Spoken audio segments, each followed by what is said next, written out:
All right.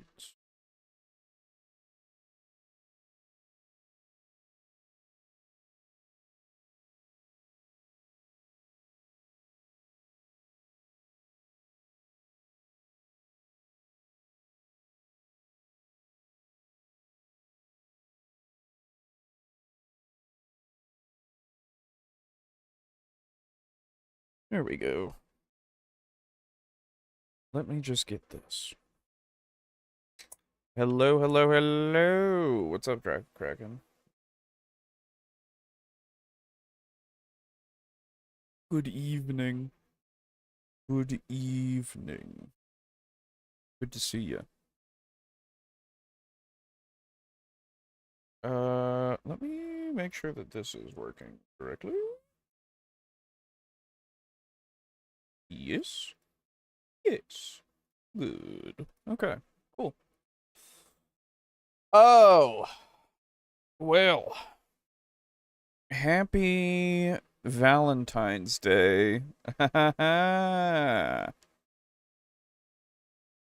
Welcome to the Valentine's Day episode where we talk about death. Yay! I figured it was the most appropriate time, in fact, to revisit the uh revisit death, you know? So which host did you sack to learn about handling death? I didn't sack anybody. My god. No, Aiden should be here later. I don't know if Boo is going to be here or not. Um he might be working. I don't know. I haven't heard from him about tonight. I know that he's going to be around so that we can do vampire tomorrow. So we'll be doing that. That'll be nice. But other than that, I don't know. Hello, Timothy.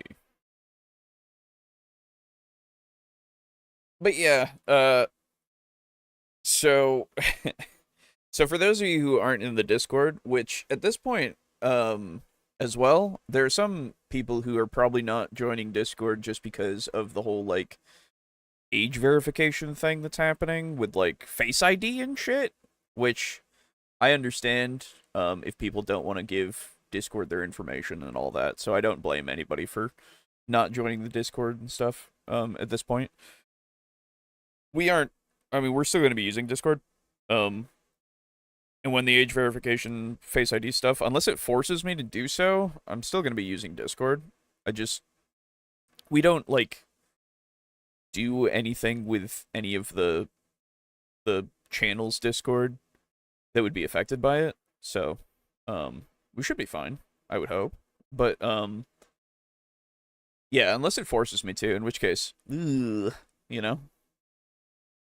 But like I was telling the guys in our private group chat thing, um, it's like I don't like it.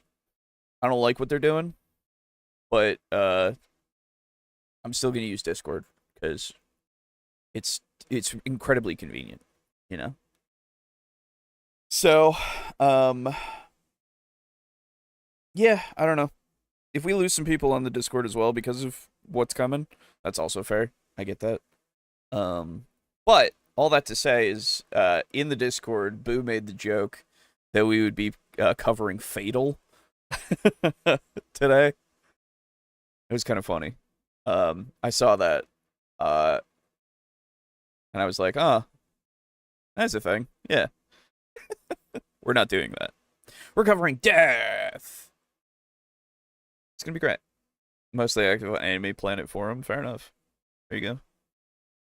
But yeah. So figured it's the most romantic thing, death. Obviously. Um. So, happy Valentine's Day, basically, from me to you. Um. And I have a couple of videos here. I didn't put them in the description yet because I don't know if we're gonna get to both of them, right? So, I feel like at this point, I mean, I will put this one in the description because we are definitely going to be covering this one first. Um, but I'm thinking that I mean, with the format that we've been doing, right? Um, in the sense of, hey, we're tired. Uh, it's just good to have something in the chamber after the first video potentially, um, so that we can have more to talk about if we need more. So I have a couple of videos on death, which is neat. But the first one that we're going to be covering tonight is going to be from somebody we've never covered, that I've never seen before. And I'm excited because I always like covering new people, I hope, and I pray that when we cover new people, they're like, not cringe, It's good stuff. Death Fatal, what's the difference?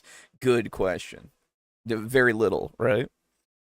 Um, but yeah, so it'll be neat, hopefully. So YouTube didn't like me saying woo death? Really? That's stupid. I'm sorry, Timothy. See, because like YouTube's weird, okay? So this is something that we've all seen, right? YouTube will just stop you from saying certain words, but like Draco Kraken literally said death right there. So like, what's what's going on, YouTube? It's fine.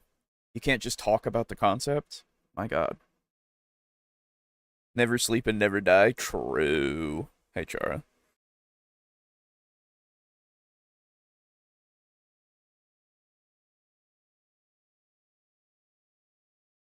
You are a mod. That is true, Draco Kraken. That it might give you some power. I don't know. I really don't. Um, YouTube's really weird about words, So I can never tell. Part of me is like, there's like the auto mod feature of like, where is it? Excuse me. There is a way to look at the auto mod feature, I think. Somewhere in YouTube. I don't remember. But if I put it all the way to like no filter, I feel like you would get those random bots that come in that are like, oh, look at this, that we haven't seen in a very long time, which is nice. Remember back when we were still growing and the sex bots would come in? That was crazy. Those were good times. I miss those times. Mod gives power in that way? I don't know. I have no idea. YouTube is a weird beast,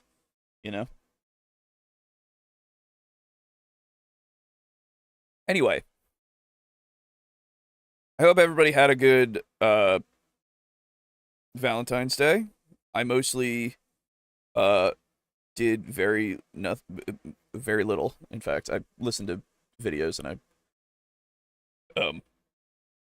I played, oh, you know what I did? I played Lil Gator Game, excuse me, Into the Dark.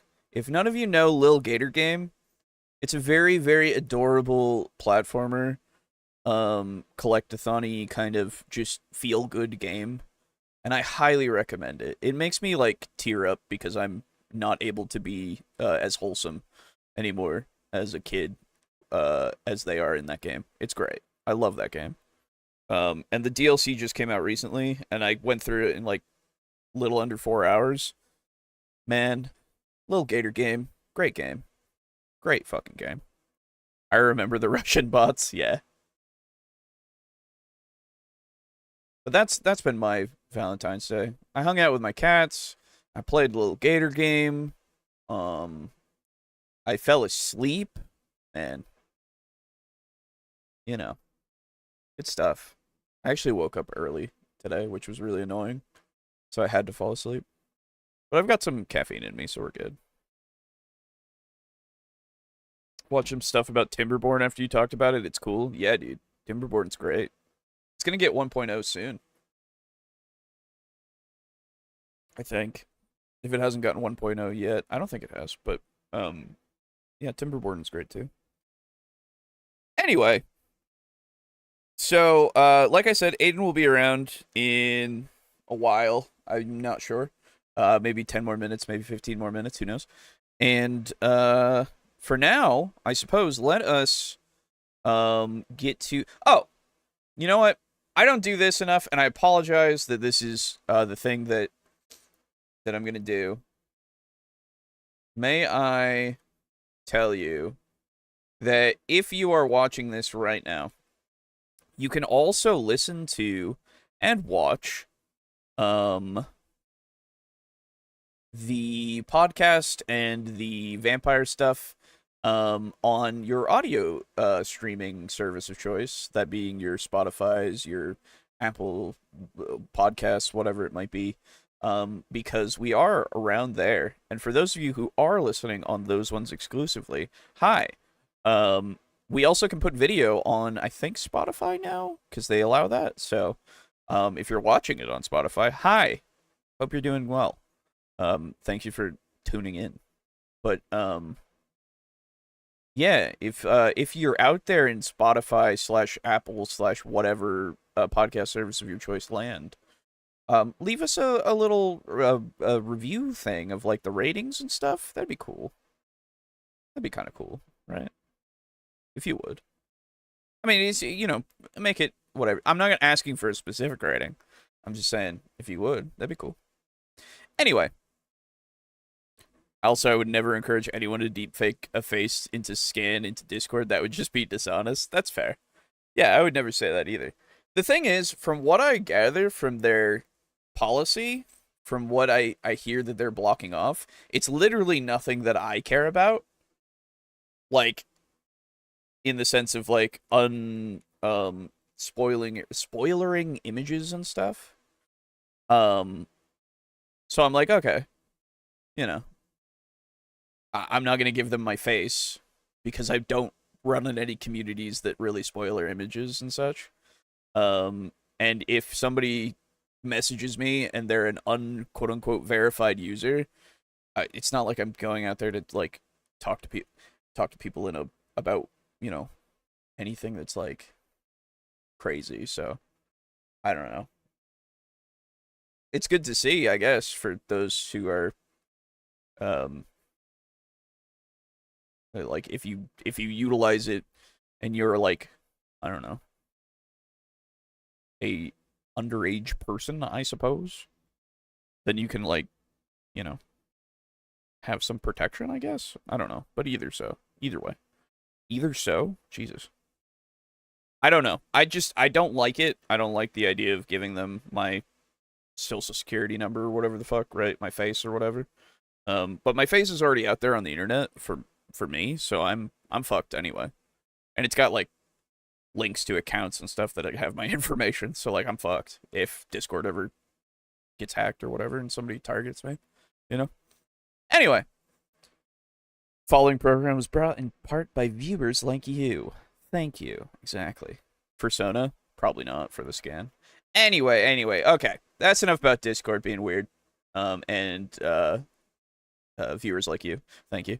Let's move on to the video. So, tonight we're talking about death. And, oh, that's the comments. Wait, why did this add up when... Oh, I thought I had this down. We're good.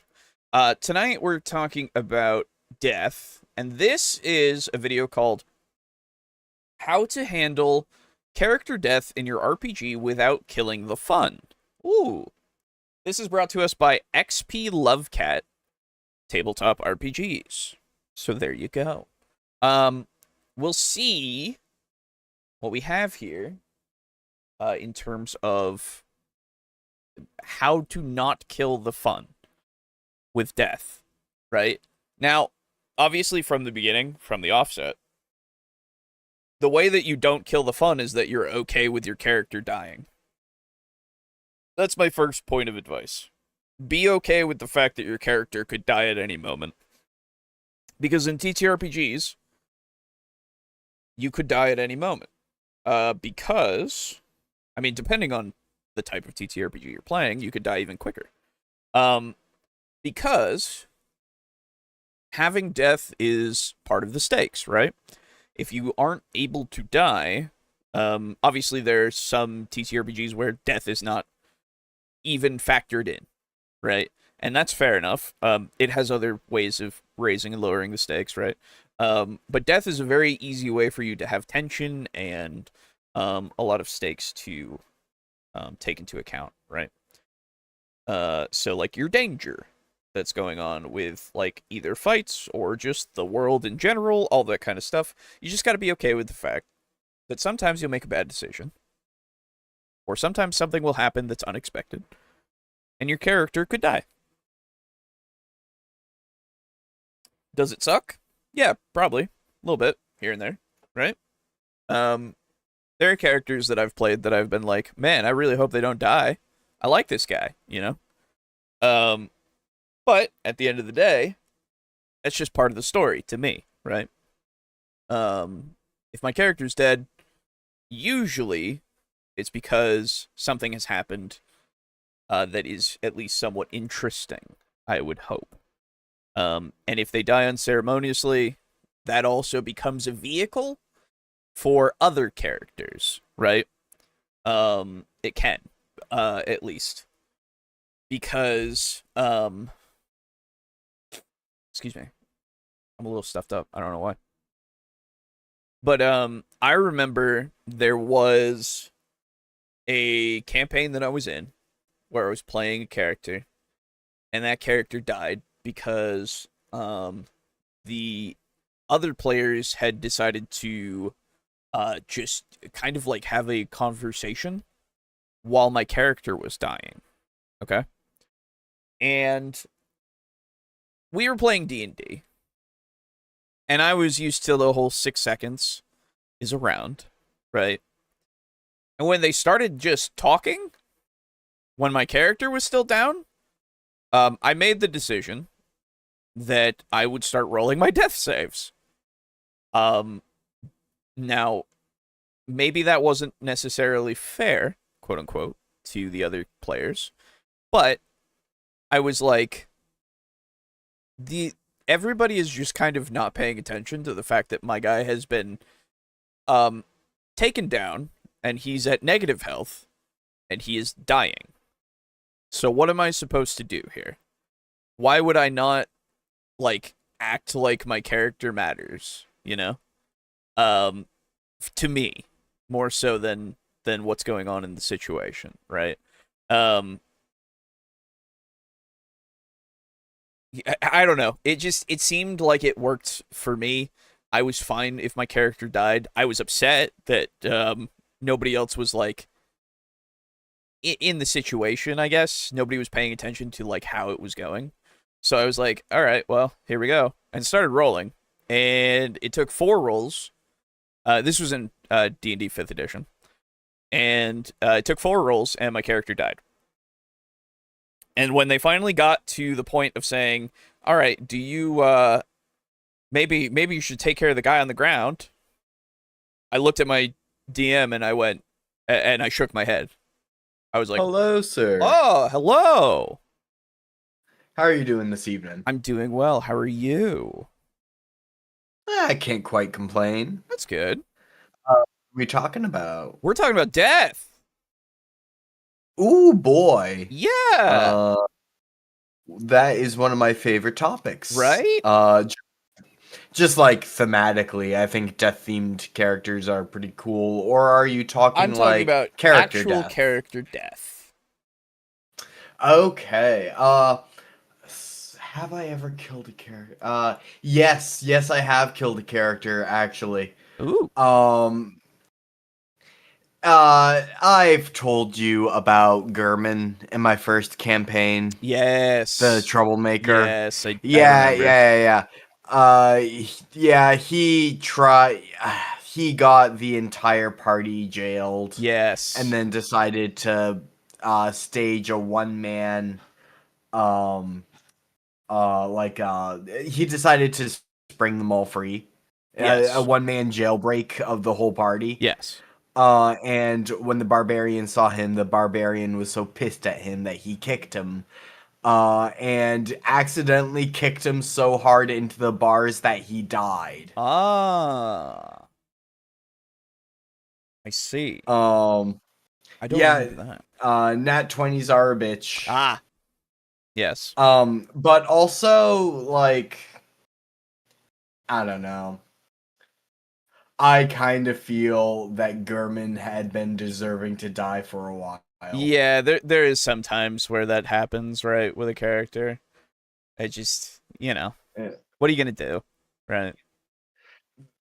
That being said, it was a session where, like, I believe one or like two of the party was absent.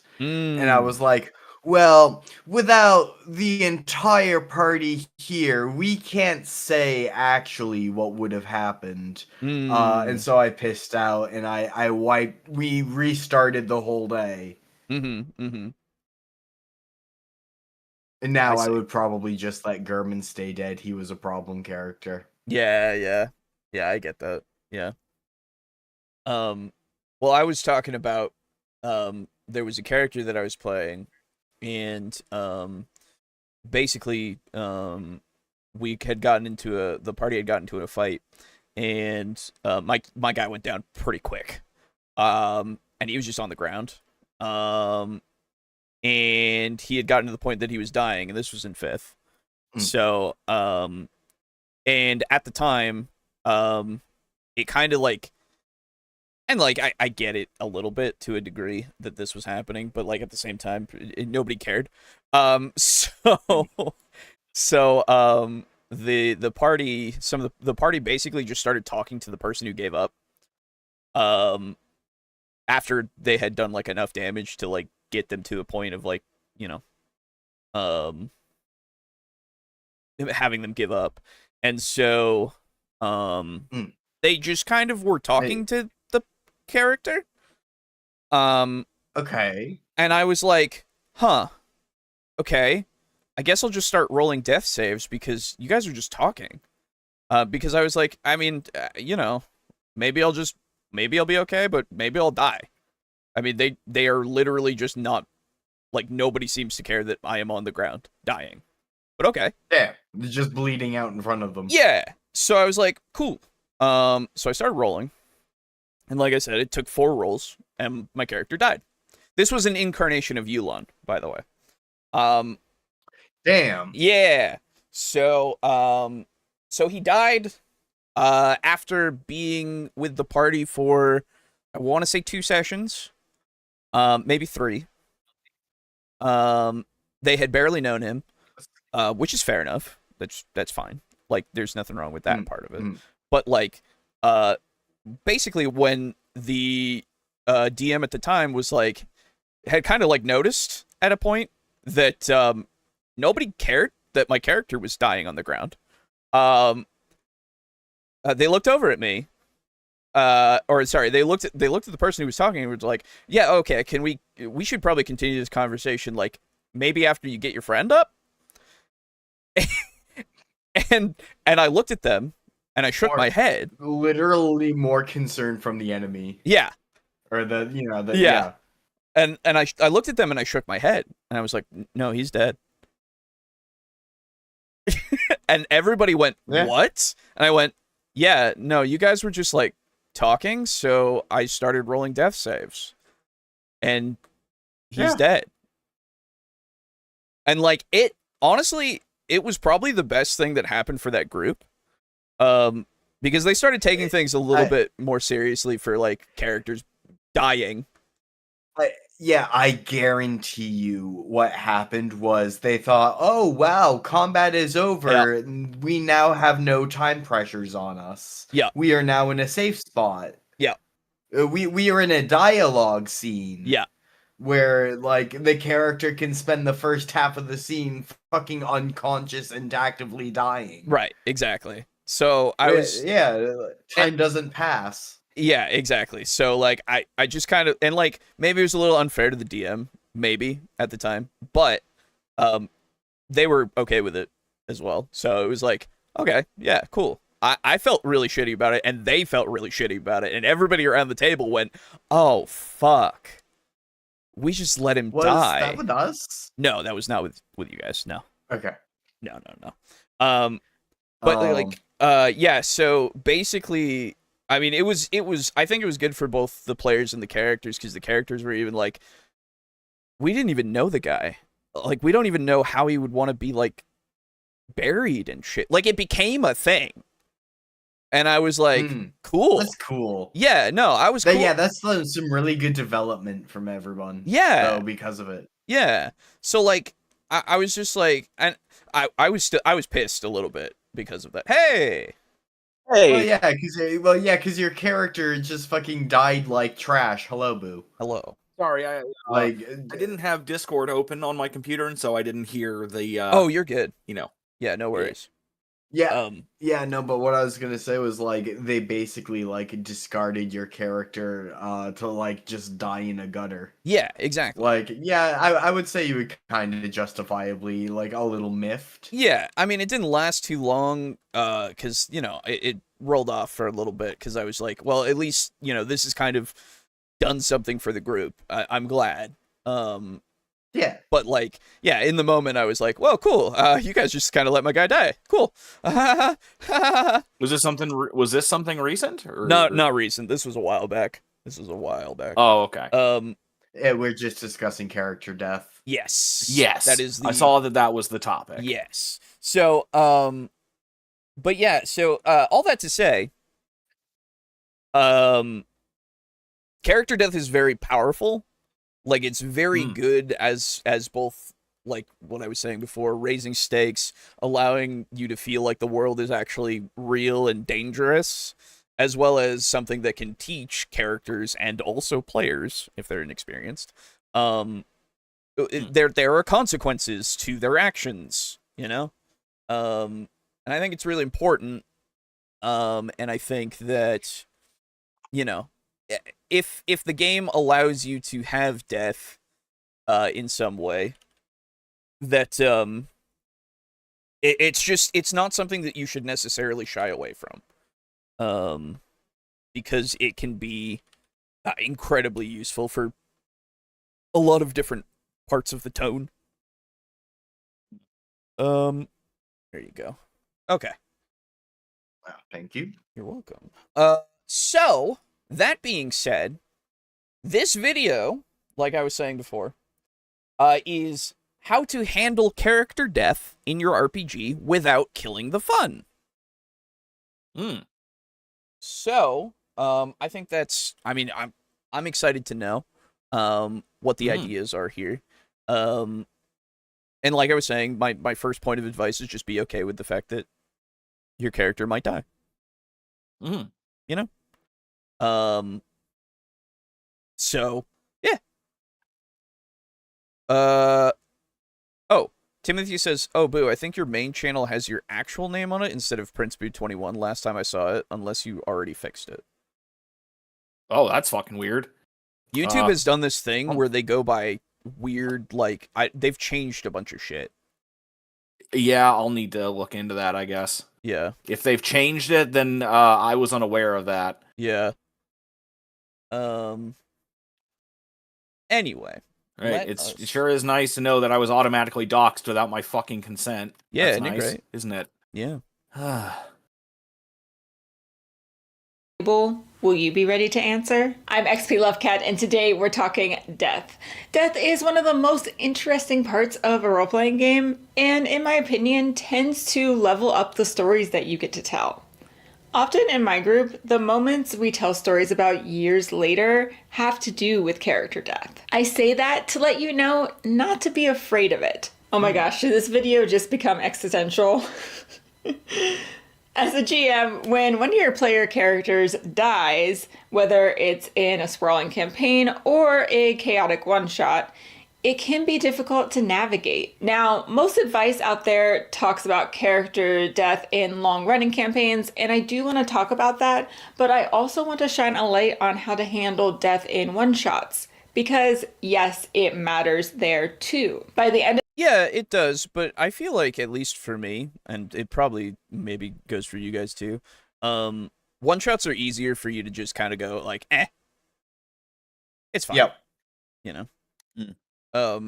Yeah, like, unless if I have a character concept that I was, like, really over the top, like, oh man, this is gonna be the sickest character ever, I really don't care. I can just make a new character in, like, 5 minutes. Really quick, sorry. Yeah. Could somebody how do you change your channel name? Like I don't actually know how. I think you got to go into your Google profile itself. Oh, okay. Like go into Google Google and account? then go to your Google account. Yeah, I think so. And then And then from there, I would say, oh, that has my full name on it. Neat. personal info, I I would guess. assume so. Name. Unless they changed how it works. I really don't know because actually now I need to check my personal account. Yeah, right, because that's my full name right there too. Oh, it did happen to me a while back. This.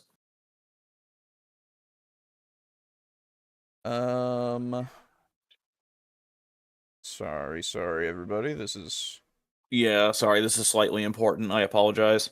Oh, you can also do it through your channel customization on your dashboard. That's where I changed it for this. Okay. For my personal channel. Let's see. Okay, so customization. Yeah. And then right there in profile, name. Okay, customization. Profile. Okay, perfect. Yeah. Thank you. Yep. Anyway. Thanks, YouTube. Really Thank cool. you for bringing that to my attention. Yeah. No, thank you, publish? Timothy. Yeah, you just publish and that'll fix it. It'll take a second to great. update, but yeah. Yeah, that's fine. Okay. Anyway, yeah, so one shots, right? So like you were saying with the character concept thing, it depends on if the one shot is being used to like segue us into playing a system, you know? In that case, it's like, well, yeah, I want to have this character last, so that maybe I can pick him up if we're ever gonna do this again, right? Sorry to stop everything like that, but this is the only way to tell Boo things on my end. You're welcome. No worries at all. No, I don't apologize. Yeah, I no, very that's much appreciate that. Yeah.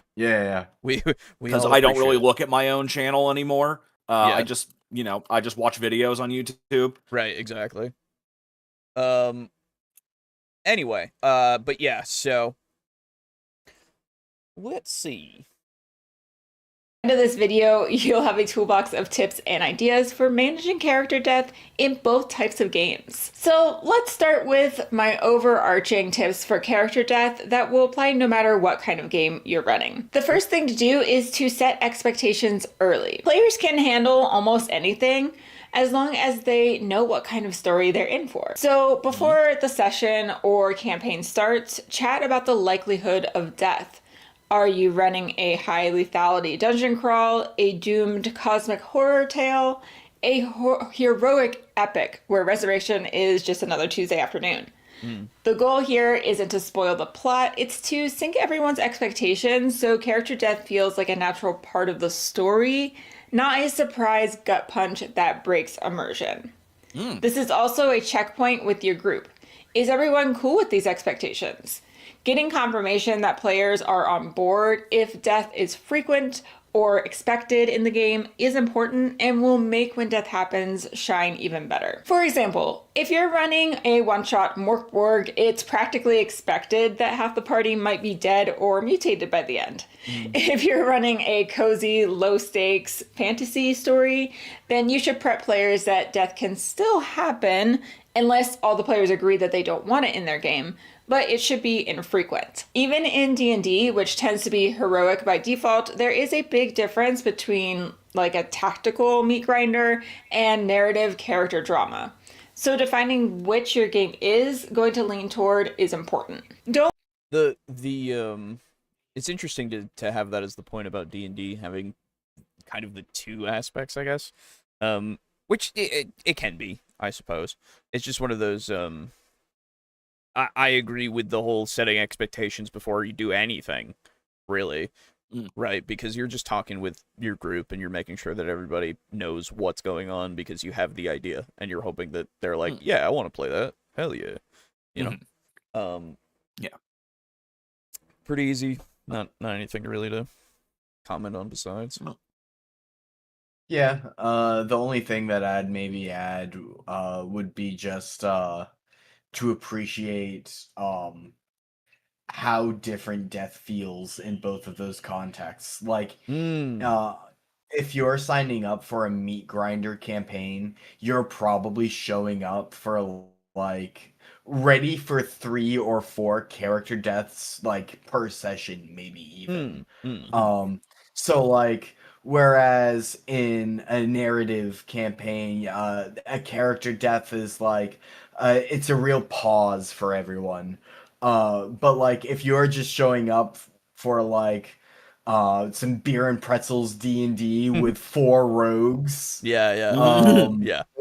then like there can even be a sense of entertainment or even humor in how the characters die. Like, oh man, that one got fucked. Yeah, absolutely. And I think one of the most important things that I take away from it is when the last time I had a character death, it wasn't really a problem so much as it was just kind of annoying because the last time I had a character death where I was the one that died was when we tried playing that little haunted house module that Brogan wanted to run us through. Yeah, the Pathfinder 2 one. Yeah, and so everything was going fine in the beginning. Well, okay, it really wasn't, but Yeah, we got fucked basically from the we beginning. showed up at a haunted house and we were getting fucked up by an enemy that didn't take much damage from anything other than like wide-ranging attacks, like AoE. fireball, you know, area attacks. So my character was getting fucked up. There was a pond nearby, and I ran and dove into the pond because we were getting attacked by a swarm of insects. Yeah. And then there was a monster in the pond, and I wound up dying. Now, the fact that I died wasn't the issue. It was the fact that I had just spent, you know, a good 20, 30 minutes building the character, and then literally, like, after the first fight in the first session, well, I guess I gotta spend another 30 full minutes to build a new character, and now we have to come up with a reason why the new guy is already showing up. Yeah. So that's my only thing. So if you have that expectation where your character could die like fairly easily, it kind of primes me to be like, okay, maybe I should have like a second character on standby. So that way that wouldn't really have happened. It wouldn't have been nearly as frustrating. Exactly. Yeah. Because otherwise it feels like your time isn't being respected. Yeah, I remember that, and it was one of those things where I didn't expect it to be that crazy from the beginning. Yeah. But you know, we just kind of no, shit happens. Yeah, absolutely. Shit happens. You get frustrated, and then you move on because I wound up getting revenge on those fucking centipedes, though. That was fun. That's right. Yeah. And I did get to make a fun character after the fact. So it's not all bad. It's just in that moment, you're not really having any fun at all. Yeah. So I get you. Yeah. And having the, you know, setting that, I don't even know about an expectation, but, you know, making sure people know that that's a possibility is definitely a good thing. Yeah, for sure. I didn't read this before, but I saw Draco Kraken says, actually recently killed a character off in the Pathfinder game IGM. It was my character, twice. It's a group of 2 people. Ooh. They need the 3rd character. Gotcha. Fair enough. Yeah. Yeah. All right. Don't pre-plan death. As the GM, it can be tempting to imagine how a character might die, especially in a dramatic or emotional arc.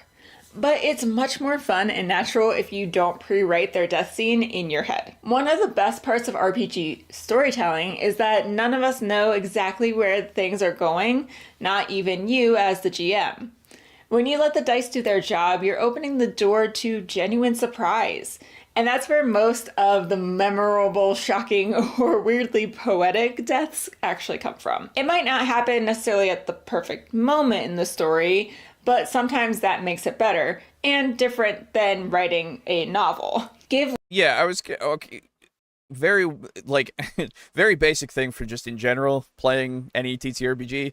You don't like railroad that shit. like just in general, really. Especially for Yeah. death. Like that would I don't know anybody who would ever think that they should do that unless they are like brand new to everything ever, I guess. I could see it in like one scenario. Okay. The only thing that comes to my head to have like a pre-written death scene, this would be for like a player Sure. who's playing a Slayer. Oh, sure. You know what I mean? Yeah, yeah. That's about the like a death pact or whatever. That I can Yeah. understand, but even then, that's very much a player making that choice Exactly. and being like, okay, when my character dies in battle, this is what I want to have happen. Yeah, for sure. Like that makes Yeah. total sense that again, they are in control of what happens with their character, right? Like that's something they want. But yeah, I with the whole like pre-planned thing, it is useful advice for somebody, I suppose. But at the same time, I'm like, yeah? Yeah. I will say the most thought I've ever put into a pre-planned character death was a character whose death had like lore and like god implications. Sure. Okay. For like a cleric, for like if a god had like a message to give to a character. Okay. And like if I suspect a character is gonna die, I may like do some thinking about what that god may say to that character in that character's final moments, Right. if anything. Right, but I think what she's talking about in this is the pre-planning what the character, like how the character dies, not necessarily what happens when the character dies, if that makes sense. Yeah. Yeah. Yeah, okay, yeah. Which like I Yeah, they're going to fall in this boss battle. Yeah. Exactly. Yeah. It's very strange. Which to is even like really consider. Yeah. It seems almost like it would open the door to like spiteful DMs. Yeah. To be like, oh well, that character's death was necessary for the story, and not because like they wouldn't give me a bag of snacks or whatever. Right. Yeah. So there is a way that you can do this, but it's not PC death. It is NPC death. NPCs. That is how you can do this properly. Yes. Where it's like Call of Cthulhu or any horror game really. Your characters walk outside the building and then you hear a bullet, like the crack of a gunshot, and the fucking NPC's head next to you fucking explodes. Right. It's like, oh my fucking god. That's how you do that kind of shit. Yeah. You don't do it with a PC. No. Yeah, or sometimes you're in a forest and you stick a shotgun in someone's mouth and you Kurt Cobain them. And then that's right. Yes. And they're asked to roll intimidate. And then afterwards you go, oh shit. Yeah. It's like, oh shit, I guess that wasn't insane. very intimidating. All you did was blow his brains out. That's crazy. That's Whoa. fine. Yeah, no, I see that every day. Although hilariously, that's actually one of the one times where that could work, because they're fucking cultists who have seen beyond the veil of reality. They don't really there give is a a shit about potential someone's there. head exploding. Yeah, there is a potential there for sure. But Draco Kraken says, I could see pre-written death if you made some deal with a devil and the player made a conscious choice to not uphold it. Yes. That requires the players, like, basically to make that choice, right? So it's not you pre-writing it necessarily. It's just you upholding what your the PC has made this pact, right? Like the terms, excuse me. So yeah, I mean, obviously it is something that you want to avoid more often than not with players specifically. Oh, this was something actually. Sorry, I just remembered. Juice sent me a message because I was messaging him about when he wanted to come on again, and he sent me a thing where he was doing a live stream, and good old Scott Garibay showed up in his live stream. Yo, yeah, I gotta send it to you. Oh guys. god, hold on. No, it's pretty great. That's fucking weird, man. Like, what happens when you meet your celebrity crush? Yeah. He would never show up to one of these. Absolutely not. No. Yeah, no, that's it's so weird. Yeah. Anyway. Juicers. Yeah, I don't know. Maybe that's his community's name. I don't know. Yeah. When is the Garibay iceberg video, guys? Oh, Jesus. You could Please that could no. be done. That could actually It be could done be. very well. I'd fucking watch it. If somebody makes that, oh god, we'd watch that immediately. That'd be great. Oh yeah. Give me like a 10-hour documentary Yes. on Garibay and Yes. make it narrated by Jeno Samuel. Narrated by who? The same person who did the Chris Chan documentary. Oh. Yeah. I think I would prefer Frederick Knudsen from Down the Rabbit Oh, okay, Hole. yeah, he's a good I think choice, I'd too. want him. Or Seth Zintak. Oh my god, yes. No, yes, Never mind. yes, absolutely, Yeah, yeah, you win. 100%. Yeah, that'd be great. Yeah. That'd be so funny. That'd be amazing. Oh, shit. Is Juice coming back? Yes. He'll be. We're hoping for next month. Oh, nice. Warnings when it counts. Sometimes character death doesn't sit well with players when it feels like it just comes out of nowhere. Even if the dice are brutal, players deserve a few chances to realize, oh, this thing might actually kill us. It's not about scaring them away from ever doing anything, but it is about telegraphing danger in a way that lets them make informed, risky choices. So you can drop. I don't know if planning. Is she still on planning a No. character This death? is just giving warnings. Okay. Yeah, I thought in she general. said telegraphing danger, and I was like, bro, that's a pretty hardcore way to telegraph danger. I straight up tap someone. I have preordained that you will die.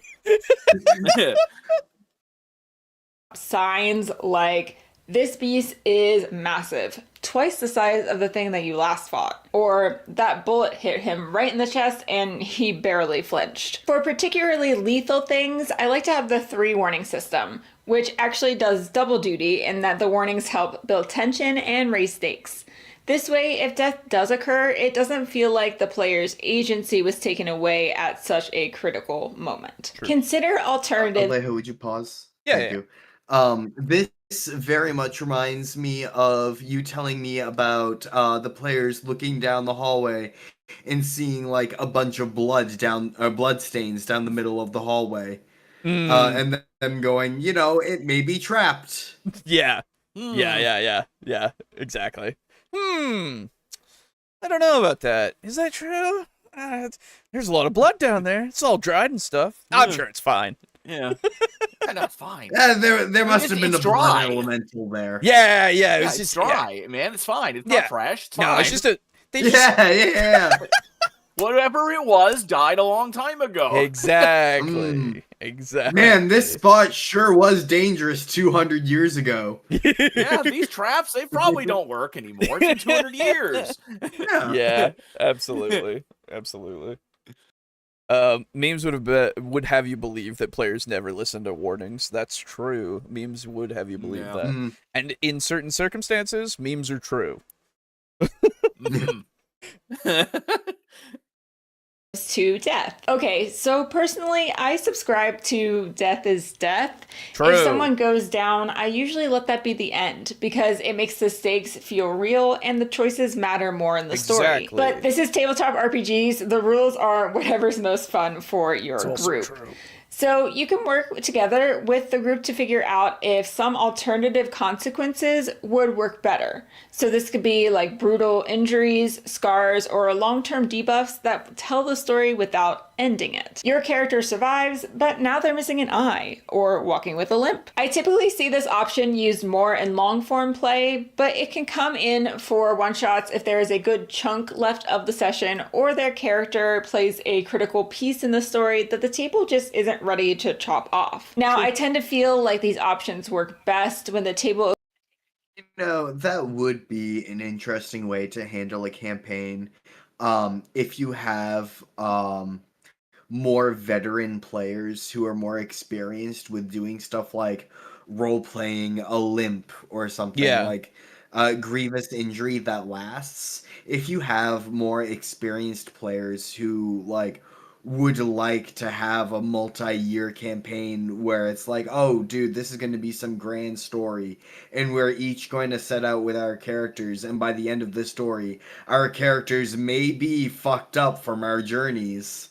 That would feel a lot more like a fantasy book, I Yeah, guess. yeah, yeah.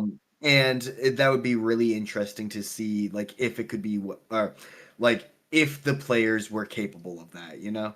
Yeah. Like, I would like to see it on Critical Role, for instance. Right? Yeah, yeah, yeah. Like, because I remember seeing the optional rule for, severe injuries or critical injury, whatever it's called, brutal, whatever, that does exist in 5e, and it's neat to see those kinds of things, because it's like, it opens up that door, right? Because it's like, oh, yeah, if you go down and you, like, really go down, maybe you do lose a limb.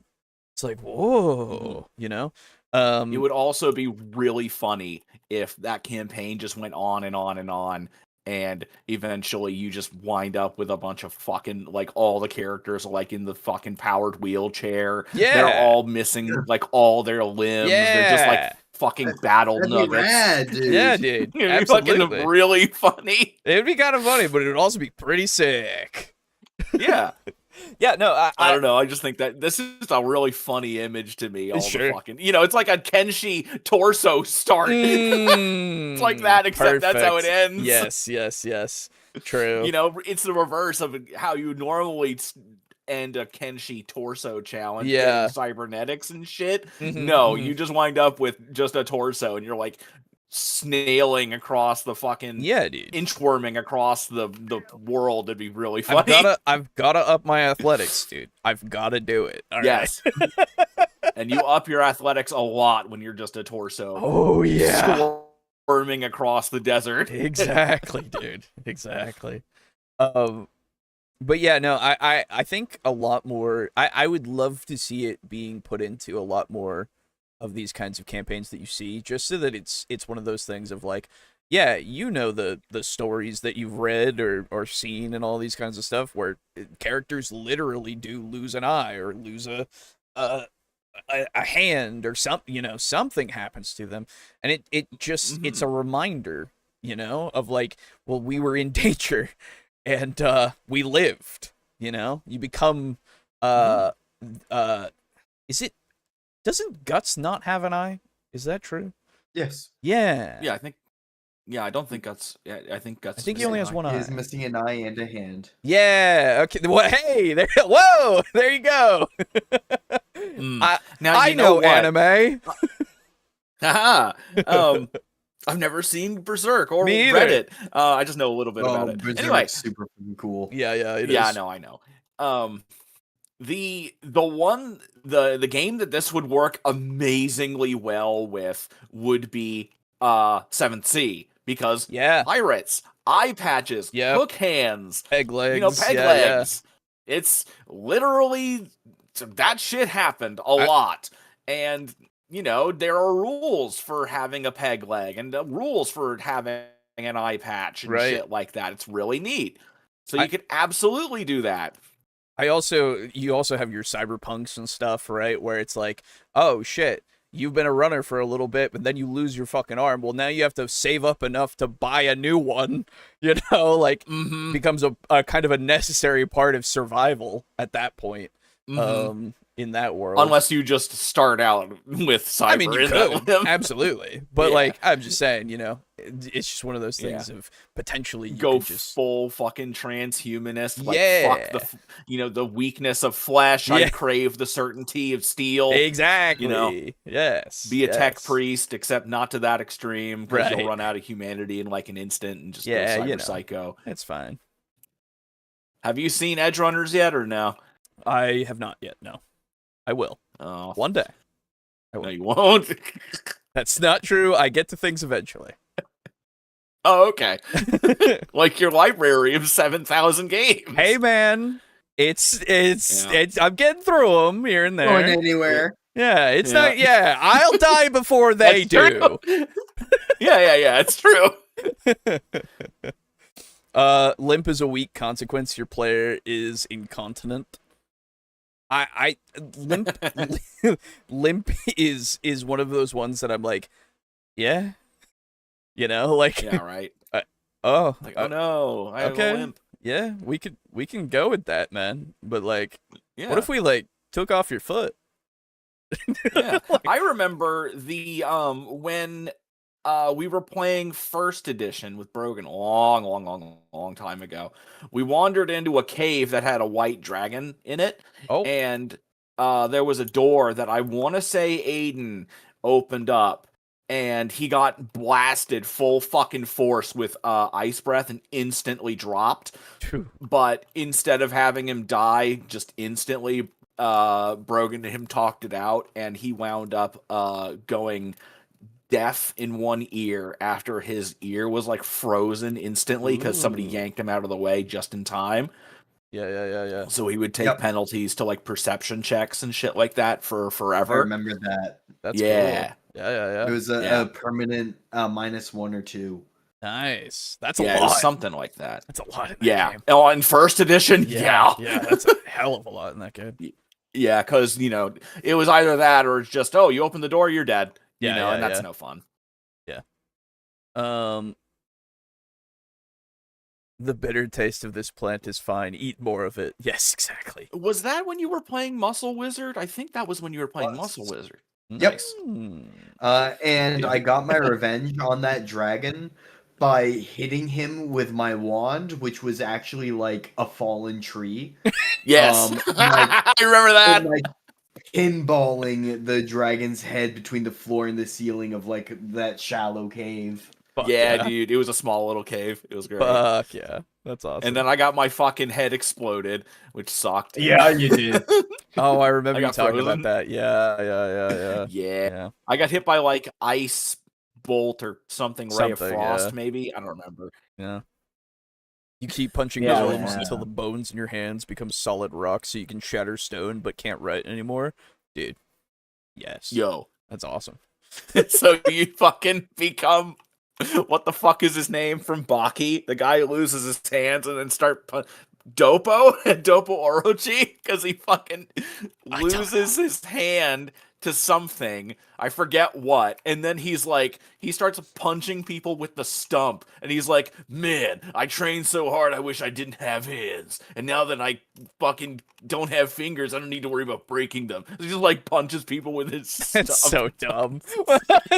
Baki is so fucking Baki stupid, is so man. dumb. Yeah. I think I remember that. I think I've seen that. Yeah. It's so batshit, and I love it. Yeah, that's fair, yeah. Most I Cyberpunk should just watch Baki in its entirety. I mean, they've come out with the season where it's Miyamoto. Miyamoto. Miyamoto Musashi's Oh. there. Okay. So, Wait. You roboted out who? the new season of Baki is the one. It's finally getting animated. It's Yeah. the one where Miyamoto Musashi is there. So, Who is he? he's like one of the most famous samurai in history. Oh, cool. Yeah, so he's like an ancient samurai who got effectively like reanimated somehow, and he's like, "Yo, Of I course want to he did. fight," Of course. and he did, everybody's like, "Yo, we want to fight too." yeah. You know, Yeah, and that's Baki. it's Baki. I That's- mean, That's absolutely Baki from everything that I know. Yes. I mean, you go from having a fucking caveman Hanma who like goes and fights everybody. I love that show. It's so stupid. So dumb. And everybody's so fucking grotesque and hideous, and I fucking love It's it. weird, dude. That art style is so weird. It is. They're all so ugly. Most cyberpunk just blends Anyway. in with regular sci-fi to me. That's why I like steampunk and dieselpunk better. That's fair. Absolutely fair. Fair enough. Get mace heads attached to the stumps of your hands come off. Dude, yes. There you go. Yeah. Fine. Agrees to it in the setting expectations part of the game because you don't want it to be unfair treatment. Something like well, Rachel's character got to live. Why did mine die? Otherwise, you kind of have to read the table. If the death did come out of nowhere and it just feels bad across the board, this is an option you can present to the player. But always let them choose if they want the death, because sometimes they'll choose that anyway. Make the death mean something. Not every character death is going to be a grand, slow motion sacrifice, but it can still be impactful. Even if it's sudden, you can give the moment weight by zooming in and letting the player have a voice in how it plays out. You can do this in a few ways. One, you could ask them to narrate their death scene. How did they die? Give them one last action to do, something dramatic. I usually let the rules get fluffy on this one and favor the narrative. Or something as simple as, what are your final words? Giving the player that space makes the moment theirs, not just something that happened to them. The other It's always nice to give the scene to your players, you know? Whether it be them finishing off a monster, whether it be them dying in this case. Like, it is nice to see these kinds of things, because, at least for our group, we all kind of come up with creative shit a lot of the time. And it's just nice to give that opportunity for that, you know, just to see the vision that they're coming up with, because it also just helps with them, with the death thing especially. It also just helps your player just go, well, now, like, yeah, I've died, but like now I can kind of make it my own in a way, right? It feels less like the whatever their adversary was got them, and that they agree to it, you know, in a way. You know, you might, if you die and your character is smart, you know, you might have a moment where it's kind of similar to Sherlock Holmes and Moriarty during that chess game. Spoilers. Where the movie's fucking old. I don't really care anymore. Oh, you're talking about Game of Shadows. Yeah, that's it.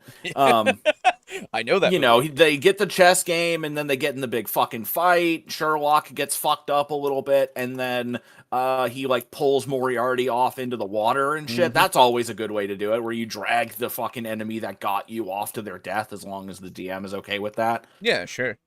Yeah, it you depends know, that's on the always scene, a neat way to do it, right? But yeah.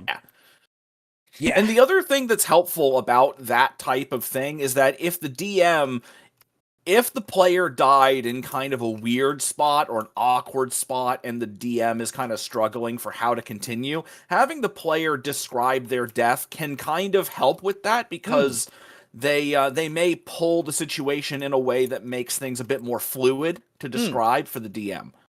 Yeah, it absolutely can. The DM has enough to do. Exactly. Just you deal with your death, right? I don't fucking. Look, I don't know, man. You died. I don't have to fucking describe that shit. But yeah, yeah. DM, give me a dex save. Player, 1. DM, what are your final words? The other thing that I thought was kind of funny was obviously, you know, it's like what I'm gonna say is a joke, but she was saying that sometimes a death, the character, you know, talk to your player, maybe they don't want the death or something to that effect. That she said. With the alternatives section. Yep. Yes. It'd be really funny if it's like, so the goblin does 4 damage and you're at 2, so you know that's gonna, you know, you're gonna die. So, what do we want to do? And the player's just like, I don't want that death. I want to live. Yeah, okay, sure. You know, you're just like, I don't want to die. Yeah, actually. Yeah. But yeah, so it's so yeah, go on. So like, actually, to kind of like respond to your joke kind of seriously though, I do want to mention I'm really not a fan of like getting rid of a character's like limb generally. Okay. Like a whole ass arm or a leg Oh, sure. feels very excessive to me. Mhm. With the exception of if you're in a situation like that, I go, okay, pick one. Yeah. Yes. Yeah. That's fair. I think taking a limb can be It depends on the system that you're playing. I Mm, think that if you're going to take a limb, there should be some way to at least restore some of your functionality.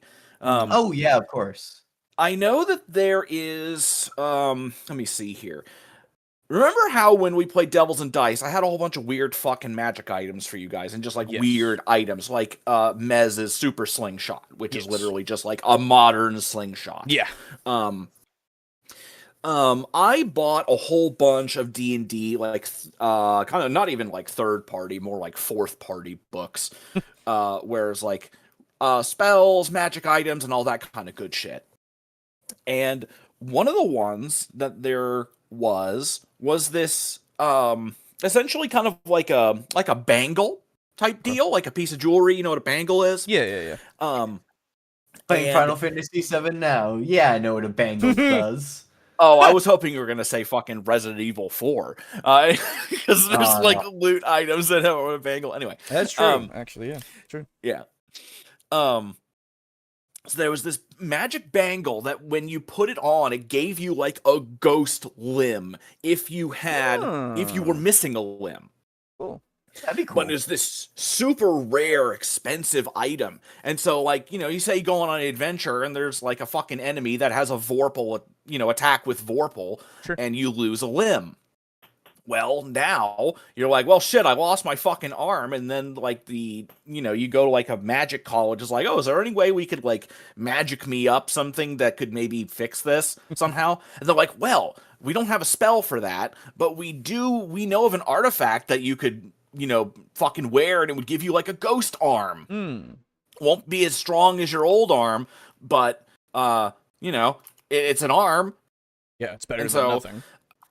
Exactly. So it's kind of like magic cyberware. Yeah. So I do really like the idea of taking a limb as long as they can replace it in some way. Yeah, I mean, like there are some things like in something like your Call of Cthulhu and such, right? Where it's like, if you take my limb, I am totally fine with being shit. Like, Yes. you have fucked me up, and that feels appropriate.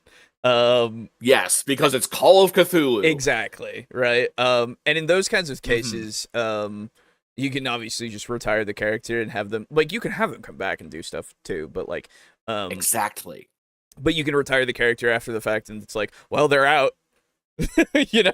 Yeah, they're out of adventuring, but they are still perfectly capable of being like a skill monkey. Yeah, you could have them do a bunch back of other home. stuff. Hell, you can even take them on future adventures, and they just don't go into the field necessarily, or they go into the low risk kind of situations. Yes. Um, if you go to a city to do a thing, they may be able to go off and do like the investigatory stuff while your other active character is going into the areas that might have monsters or conflict in yeah, them.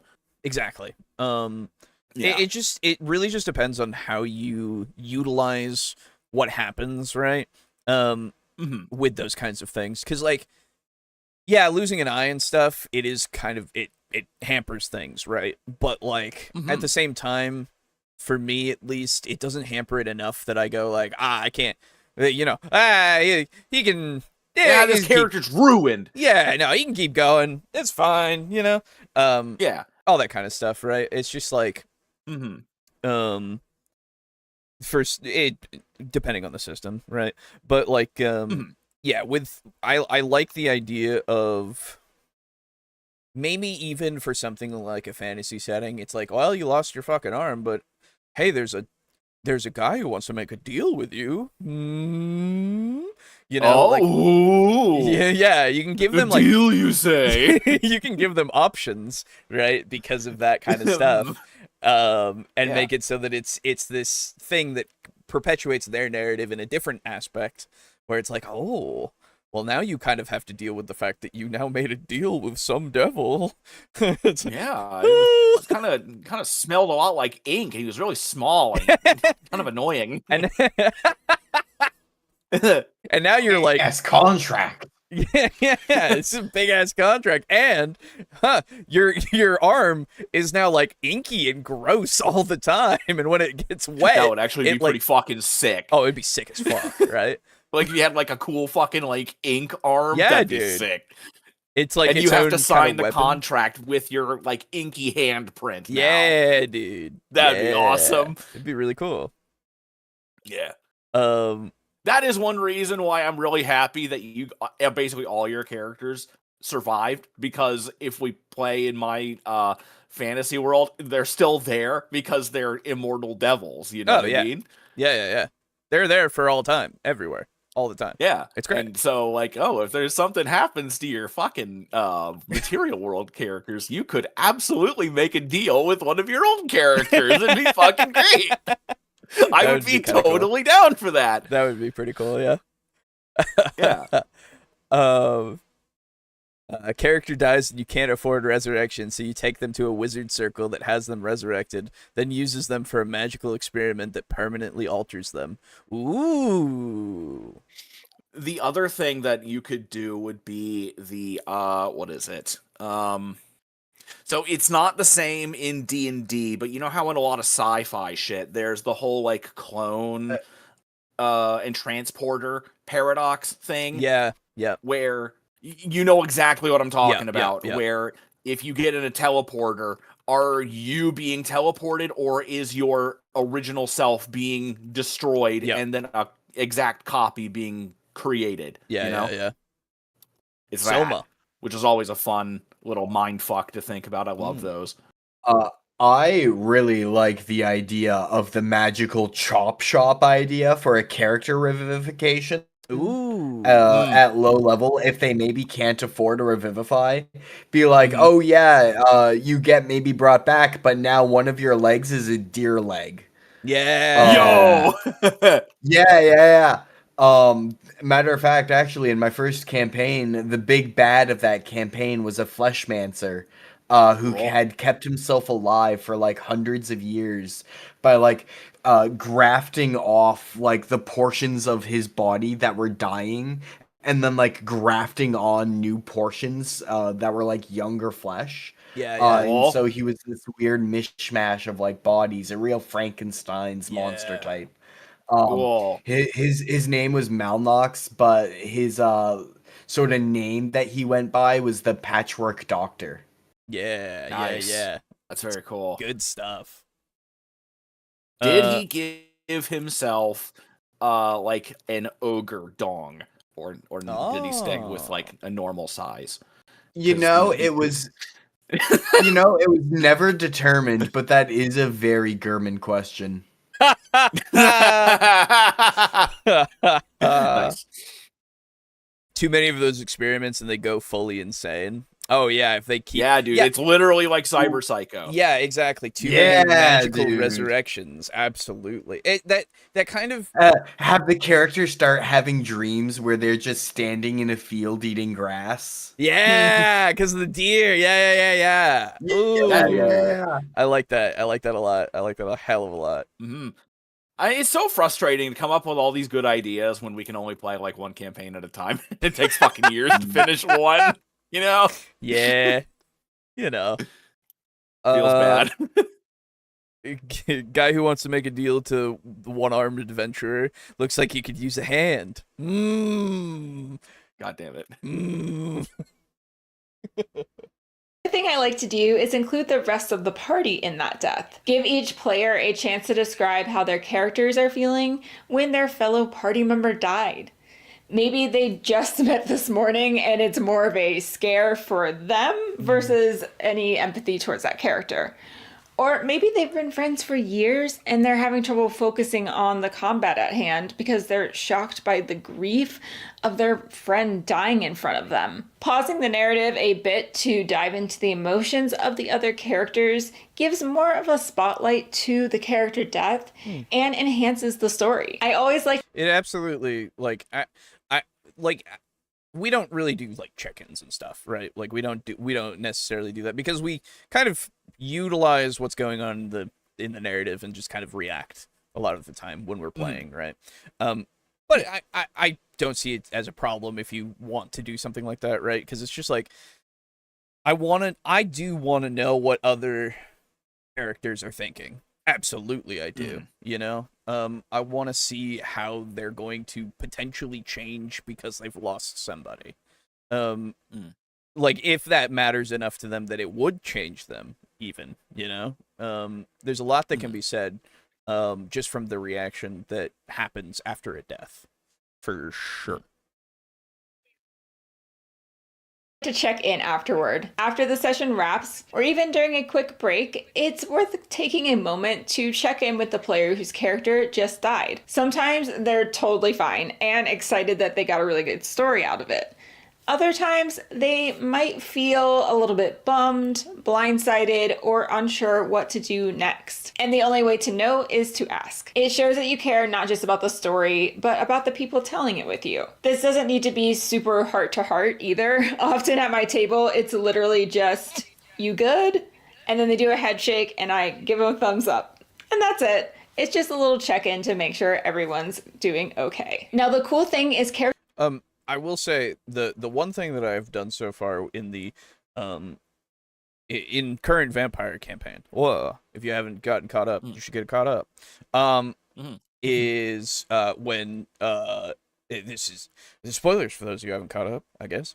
Davis was going to die, maybe. Yes, that was a thing that might have happened, and so I had when I took Aiden aside, I went, "Hey, man." This is a thing. you good? You good? And we talked it out. It's that fucking. It's that old anime screenshot with the guy's like smiling. He's got his hand on the guy's shoulder. Oh yeah. Oh yeah. It's that. You good? You good? Yeah. Yeah, I remember in that moment, like, feeling the tension of, like, oh boy, I may, like, lose Davis. Yeah. But, like, I don't know, like, because I've played TTRPGs for so long, I was like, I just want his death to be, like, meaningful, you know? Yeah. And I gave you all the information, gave you all the options, and made sure that we were, like, good, you know? So yeah, and going out in that way would not have felt particularly meaningful. you're right. Sure. Yeah. Exactly. But it was just one of those things that I just wanted to make sure that like we would. Oh yeah. Yeah, we would be okay. I'm sorry. What? I was just. You're lighting up green, Alejo, but I'm not hearing you. Oh, can you hear me now? Cool. I cannot hear you. Whoa! Sussy. Oh shit. Hold on.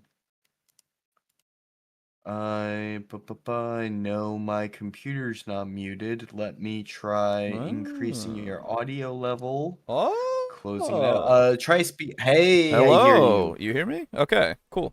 Yes. Yeah, no, I was saying, I had just wanted to make sure that you were fully aware, right? Oh yeah. That's the biggest thing for me, at least, in those moments where I know that this could, especially for Vampire specifically, seems like it's very good for having those kinds of moments where I can absolutely take somebody aside and make them aware of what might happen, right?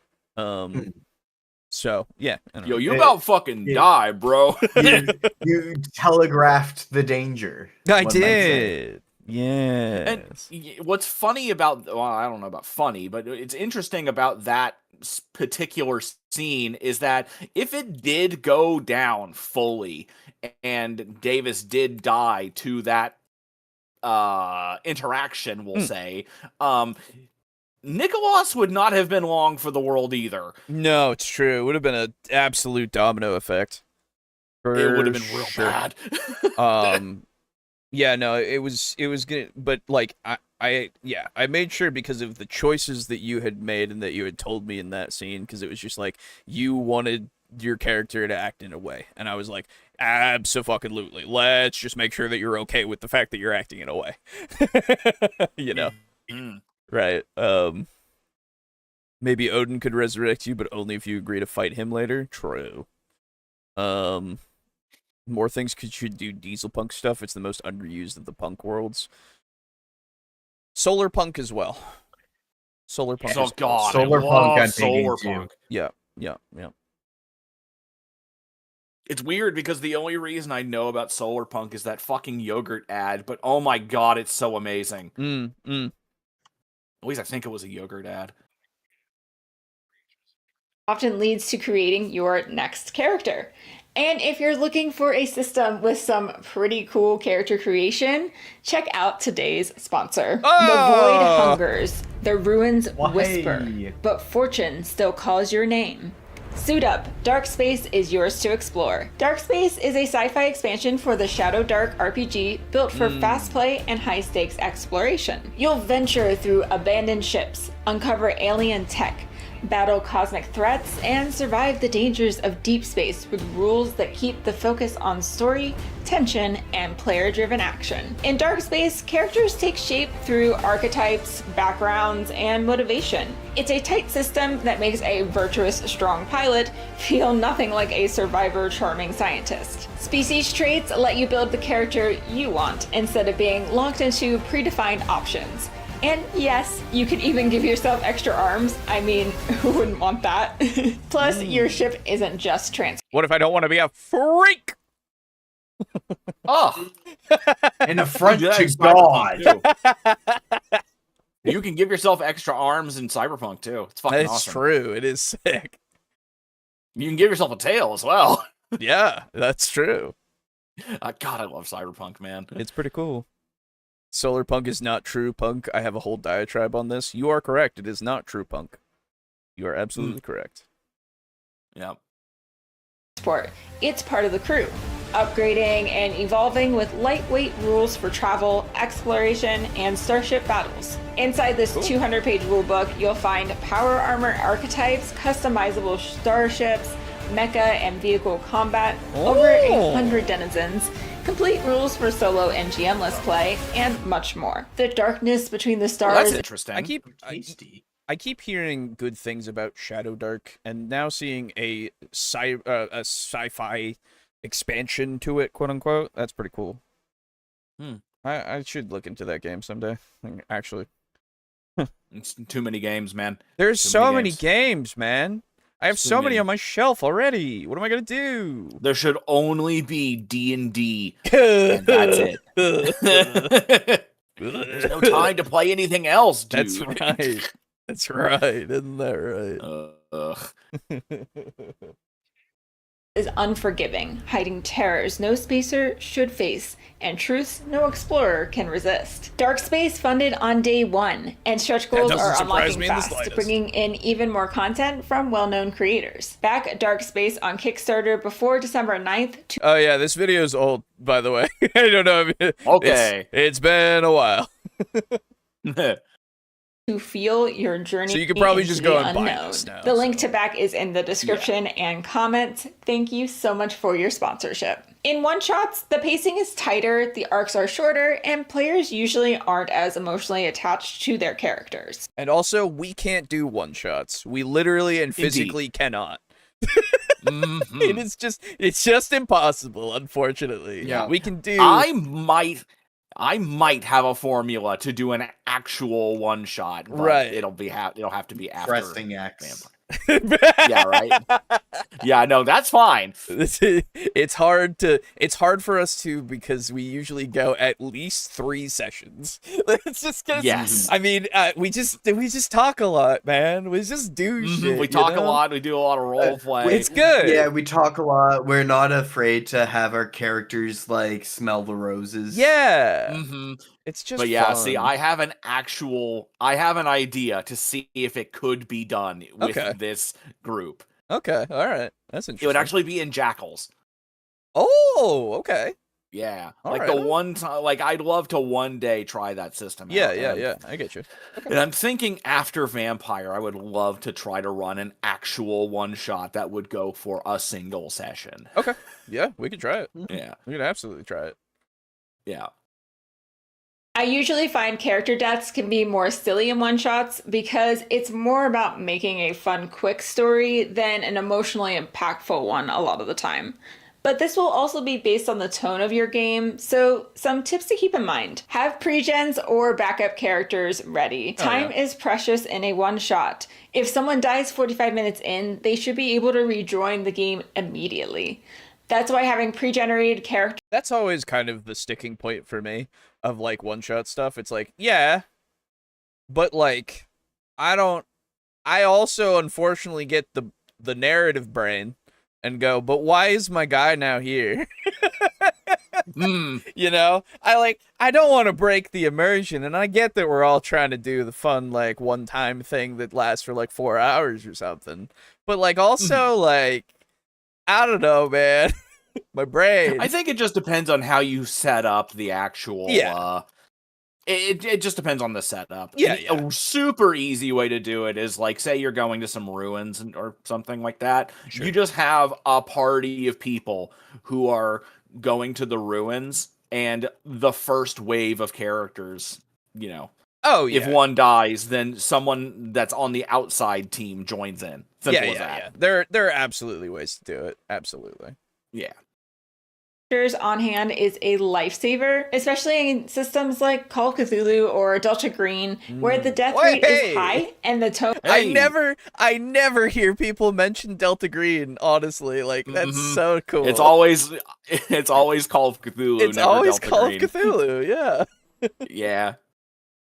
Is unforgiving. You can even have a little stack of backup sheets or archetypes prepped, like the local farmer with a shotgun, or the skeptical professor, or perhaps the cultist who's reconsidering his life choices. An example of this is when I played a historical scenario from the Horror on the Orient Express, which, yes, I know that's a campaign, but the historical scenarios often play like one-shots as they're kind of its own contained thing.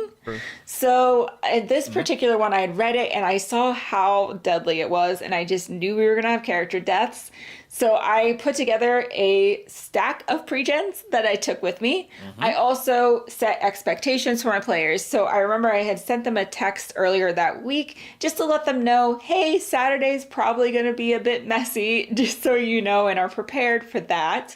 And then when I arrived, I again reminded them and pulled out my stack of pre-gens and said, don't worry if you die early. There's plenty more you can choose from. There are plenty of compartments to this horrible train. They will and, like, spit out so many people. If you are running a horror scenario, especially an investigative one that actually focuses on an investigation, unless your characters are alone or doing a... let's see.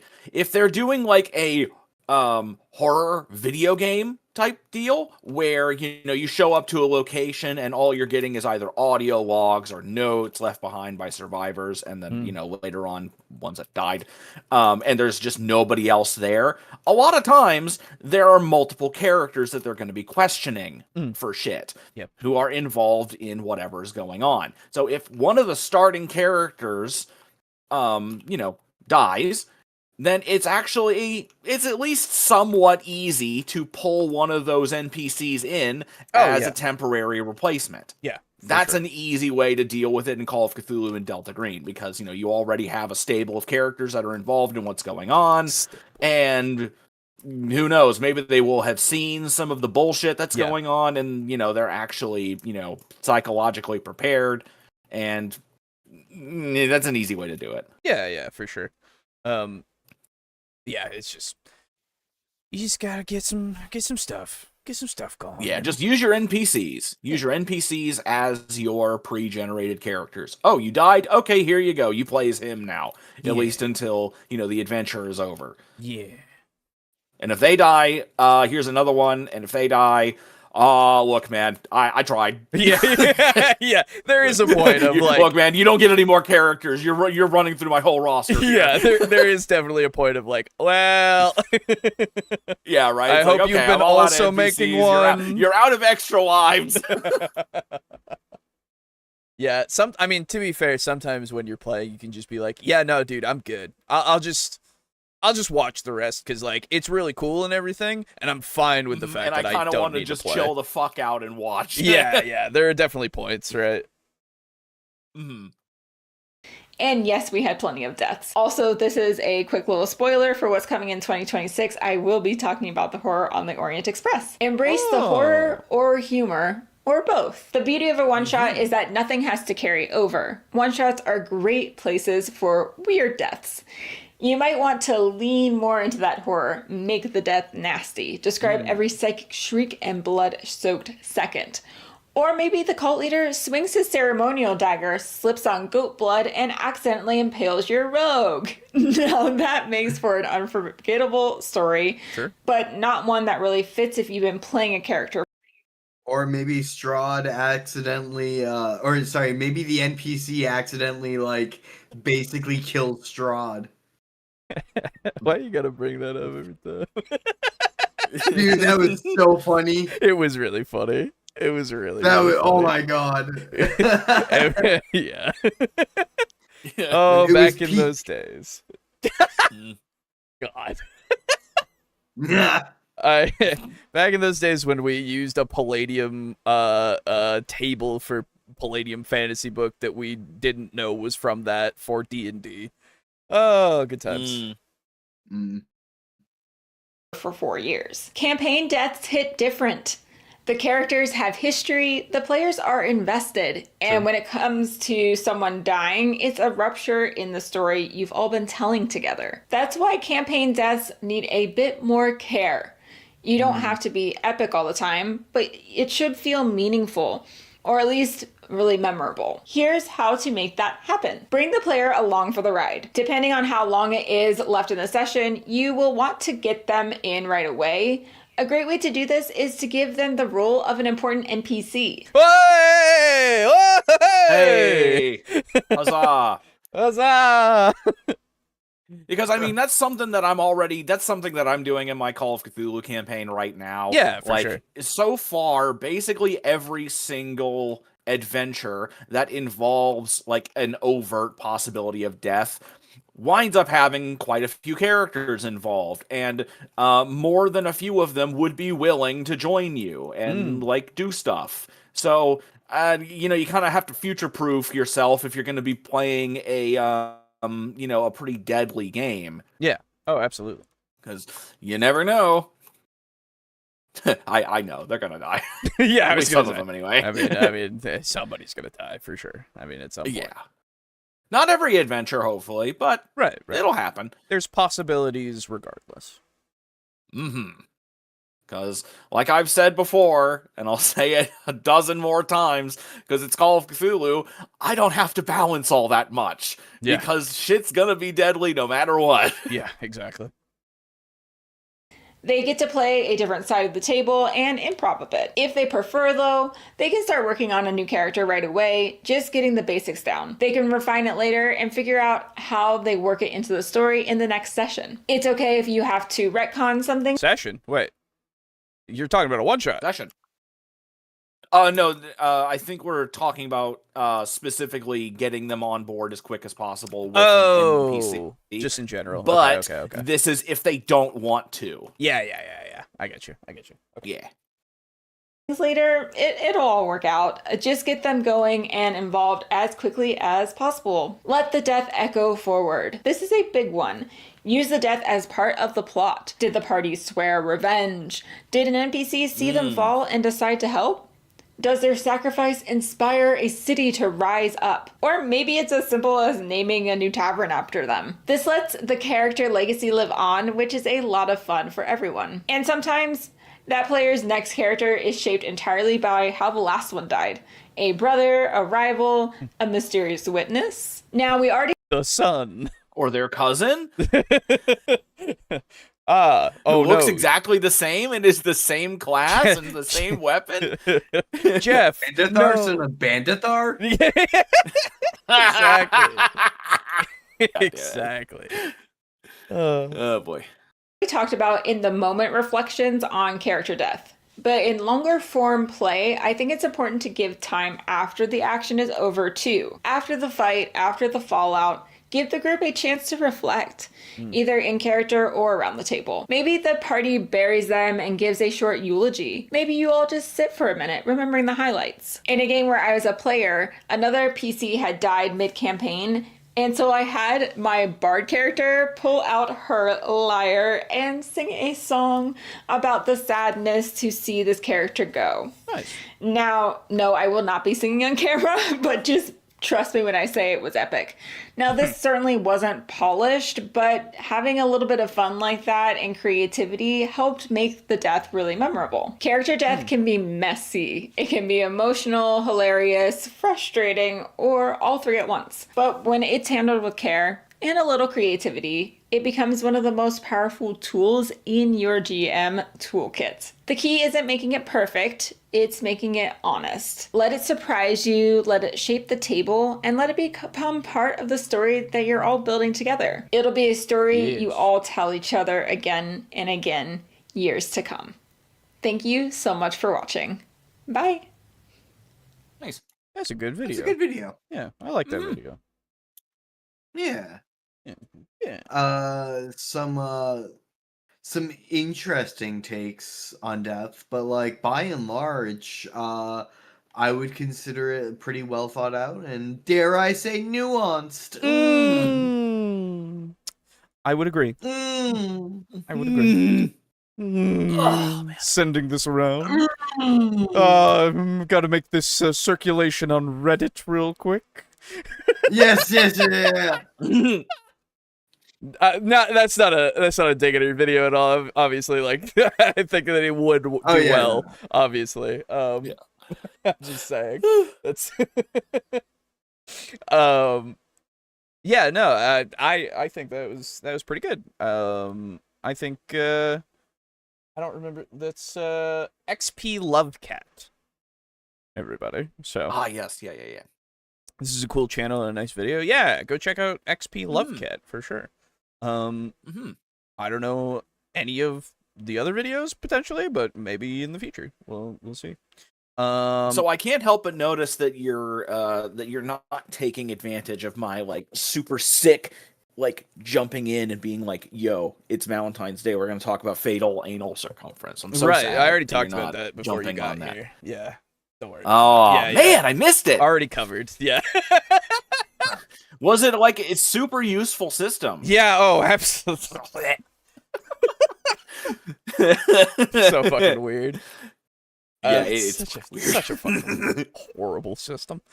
Anyway, Yeah. yeah. So, keeping on the death train, as you do. I have. So this is a newer video, but then I went and said, "Oh, boo!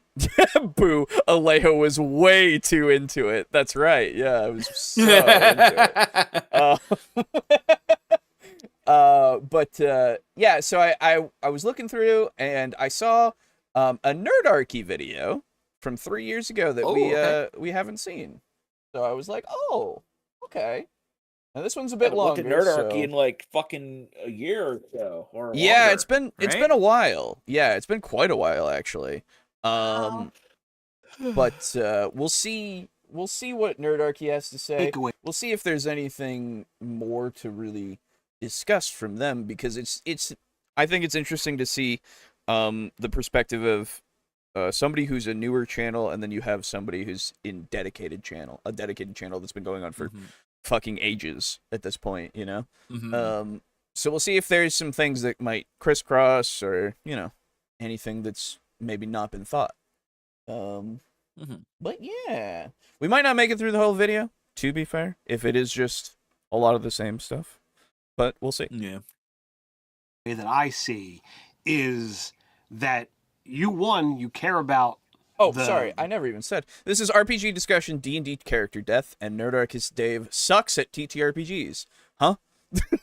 All right. Okay, then. Here we go. The story, and you care about the action, but you like to keep things moving. Whereas, like, for me, I am far more reserved and like, all right, what do I have to do to preserve? Where yours like, all right, what do I have to do to be fun? Okay. 3 years ago, and I don't assume know. that's your hook. That he's talking to him about how he usually runs things. So okay. Yeah. I don't know. I'm Nerdarchist Ted. I'm Nerdarchist Dave. Welcome to Nerdarchy. For nerds, by nerds. All right, looks like we got another video today, and what are we talking about? So today we're doing an RPG discussion video, and it's Dave, Nerdarchist Dave sucks at RPGs. So why do you think you suck at TTRPGs? All right, so really what we're talking about is character death today. And I've recently had another character die. And I was like, oh, that might be a cool topic to talk about, character deaths and decisions we make that lead up to those deaths. And I was like, yo, Ted, what was the last character to die? Well, like 5 years ago. During a one-shot. And like, Ted's characters just don't die. I'm like, oh, maybe I just suck at this game. So we are totally throwing Dave under the bus here. We're going to talk about character death and, you know, some of the character stories and decisions that are in there. You know, for me, like, we were in a one-shot. I was playing a sorcerer, and we were at the final encounter, and, you know, so we'd already taken some damage. We won. The thing blows up and does enough damage to just outright kill my character. Not death saving throws, but it took me to, like, my hit points and damage threshold. So it's like, all right, you're just straight up dead. And I'm like, dude, that Just sucks. splat. But it was a Halloween game. We were literally playing on Halloween. So it was... I also got to kill another fan. And Well, their character. The fan was fine. he killed a character. Let's not start some, you know, craze, you know, murder hunt on Dave. Dave's never killed anyone as far as I'm aware. Yeah. So it's okay to kill characters in the game, just not your players. Indeed. In life. So no matter what they do and how much they In Minecraft. But yeah. You're right. Yeah, exactly. See, that's the only way it's okay. Yeah. No, you know, it is a part of the game. Or And actually, also- would it be more appropriate to say in Hytale now? Yeah, Hytale kind of blew up, didn't it? I've seen a lot of people it's like playing it. 2.8 million players or some shit. It's Really? crazy. Wow. I okay. really wish it was on Steam because I want to try it. Yeah, I think it's its own launcher thing, like Minecraft Yeah. is basically. So Not a huge fan of that, but I do really want to try it. 'Cause it looks yeah. really good. part of me is like, yeah, I could go for that, but the other part of me is like, how long will I play that game? You know, Yeah, exactly. like sometimes I go back to Minecraft here and there, and I'm like, Mhm. it's you know, Yeah, for Minecraft. me, Minecraft, I can't play Minecraft without it being modded. Just period. Yeah, that's fair. Because fair. it's just nothing to me when it's not modded. Sure, yeah. Well, wait, it's not okay to kill the player? I'll be right back. Yeah. some games it's more of a part of than others, right? And like my last character death was a game where you know the fatality is much higher than you would expect, and it was also part of our session 0 and discussion about how do we feel about our characters dying in the game.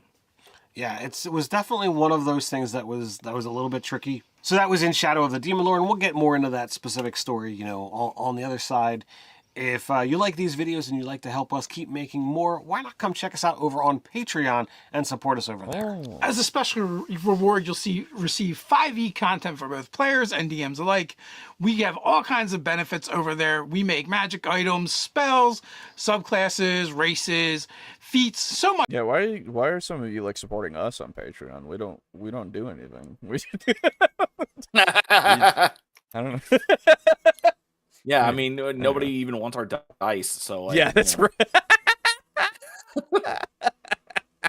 Every time. No, Every time. everybody who wanted our dice already got our dice for free. Yes.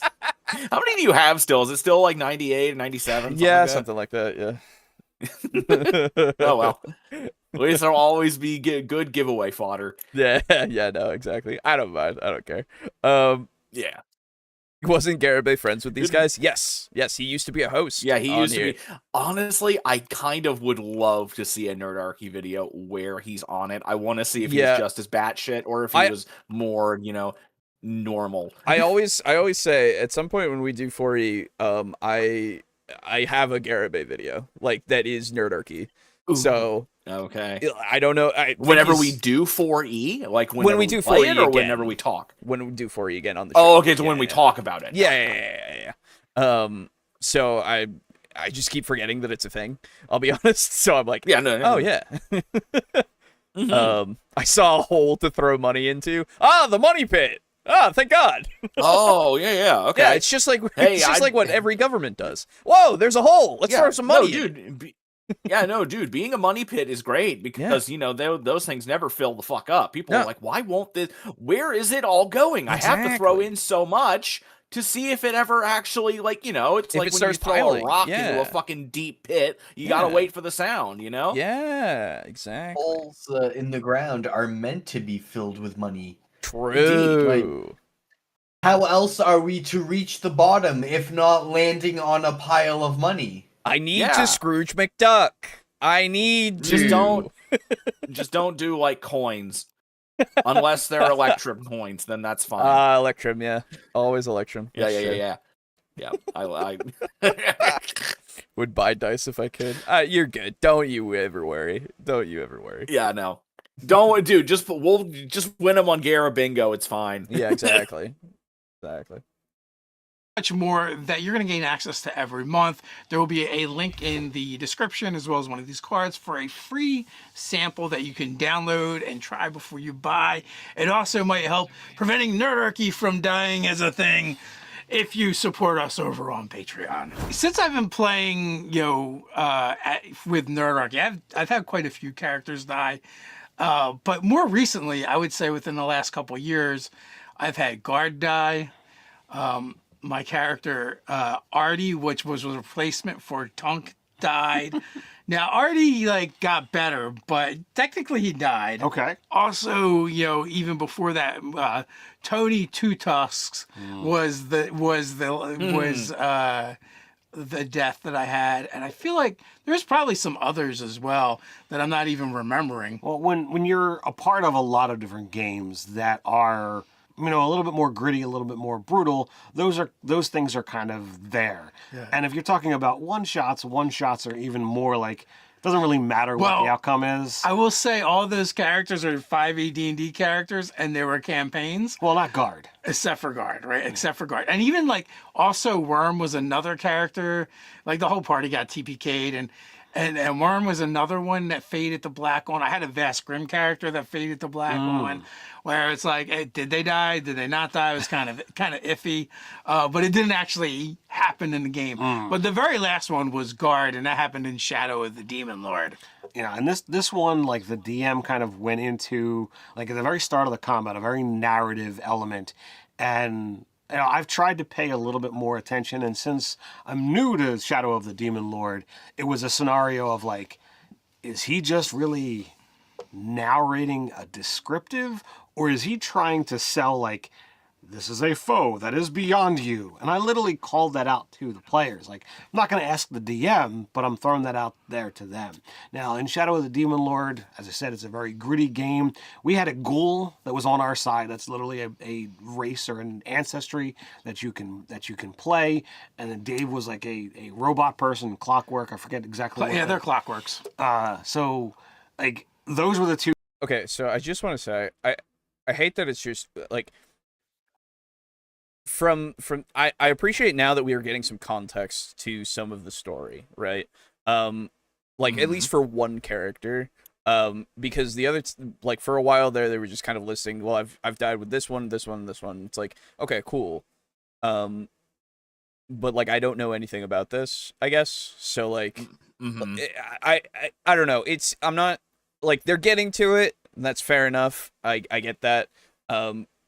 They can take as much time as they want, but there's nothing that we can really talk about just yet. So I don't want to just sit here and watch this without at least saying I want to talk about something. So if we could get to it, that'd be cool. That would be wonderful. Yeah, because let's talk about death. Proceeds to talk about deaths.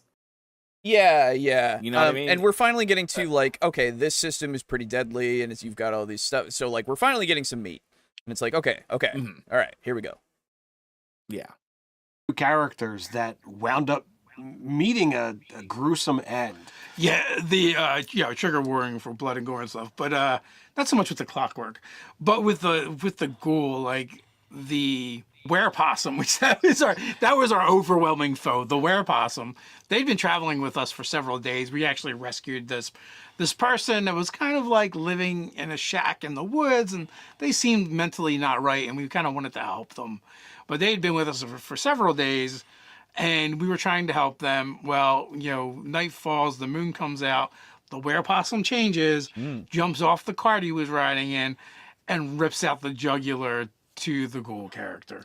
Yeah, it was brutal. It was like literally just enough to put him down, and it was like, all right, that's it. And I'm like, holy crap! Like that was our tank. Like that was the dude who was like supposed to keep us alive. Well, one of the tanks. Guard is pretty tanky too. True. And I actually soaked the first round of damage without too much trouble. But I had a plan. Like I wasn't trying to fight the monster and defeat it that way. I had an unbreakable rope. You had an unbreakable rope that you were going to try and tie up this werepossum. Yeah, I wanted to lasso it and then throw the rope over a tree branch and hang it from a tree. So instead, you threw the rope at his chest and it just kind of hit the ground. Yeah. But it was a scenario where, like, when it just utterly murdered James's character, I'm like, oh crap. So like, most of us are like trying to back off slowly, like, all right, maybe it'll just deal with him and we can all kind of flee. We've already had a mentality of things are bad. Yeah. This is an intro. Yeah. Yeah, And like, oh to be my fair, God. this is how they do things. They go through their story and stuff. And if it was just if we weren't doing the show and I was just watching this, like, yeah, okay, Yeah, it'd be completely fine. Yeah, I'm just gonna skip ahead a bit. See if we get something.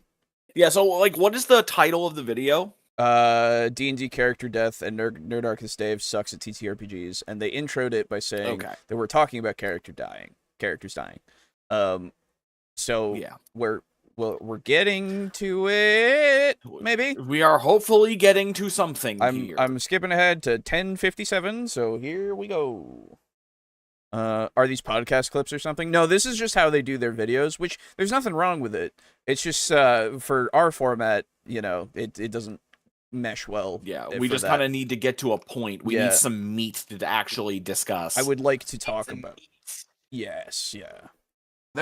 That being said, the character had a magic sword that hates him, and like every time you use it, it was a sweet sword. But every time you use it, you have to roll a d6. If you roll 1 5, and I would have played that character much differently had we kept like, well, I guess it's you then.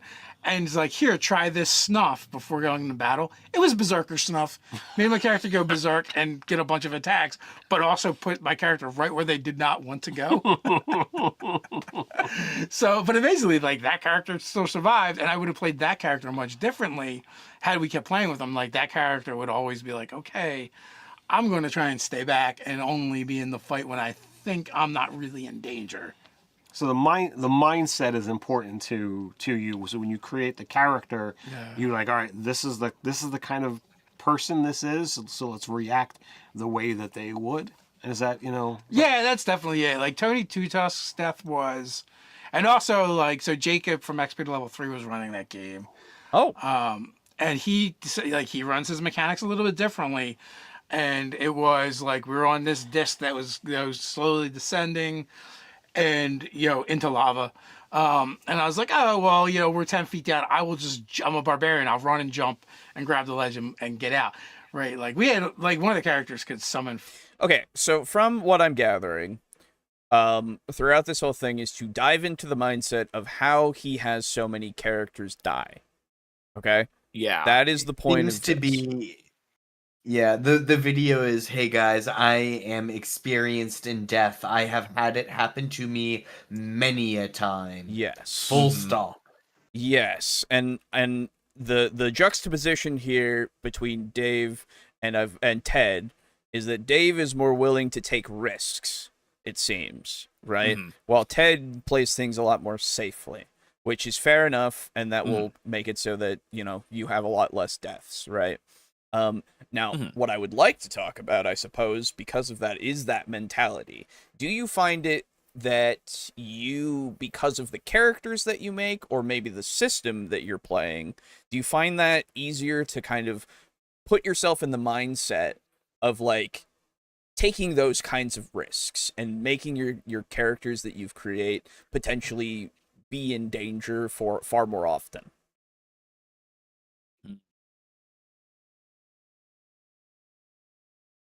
Well, I'm not typically, so let's see, at least in TTRPGs, Yeah. I'm not typically the type to do that. You and I are very similar in how we tend to approach situations in games like this, where if I'm playing a shooter and I have the option, I like to be a sniper. Yes. Yep. I like being that observer who can make those kind of like a priority target type thing. Yes. Like where I aim for the commander and try to, assist the team. I've never really been that kind of person who likes to just rush in and do that kind of, rush in and just like fight at the front lines. It's just not really ever been my style. Yeah.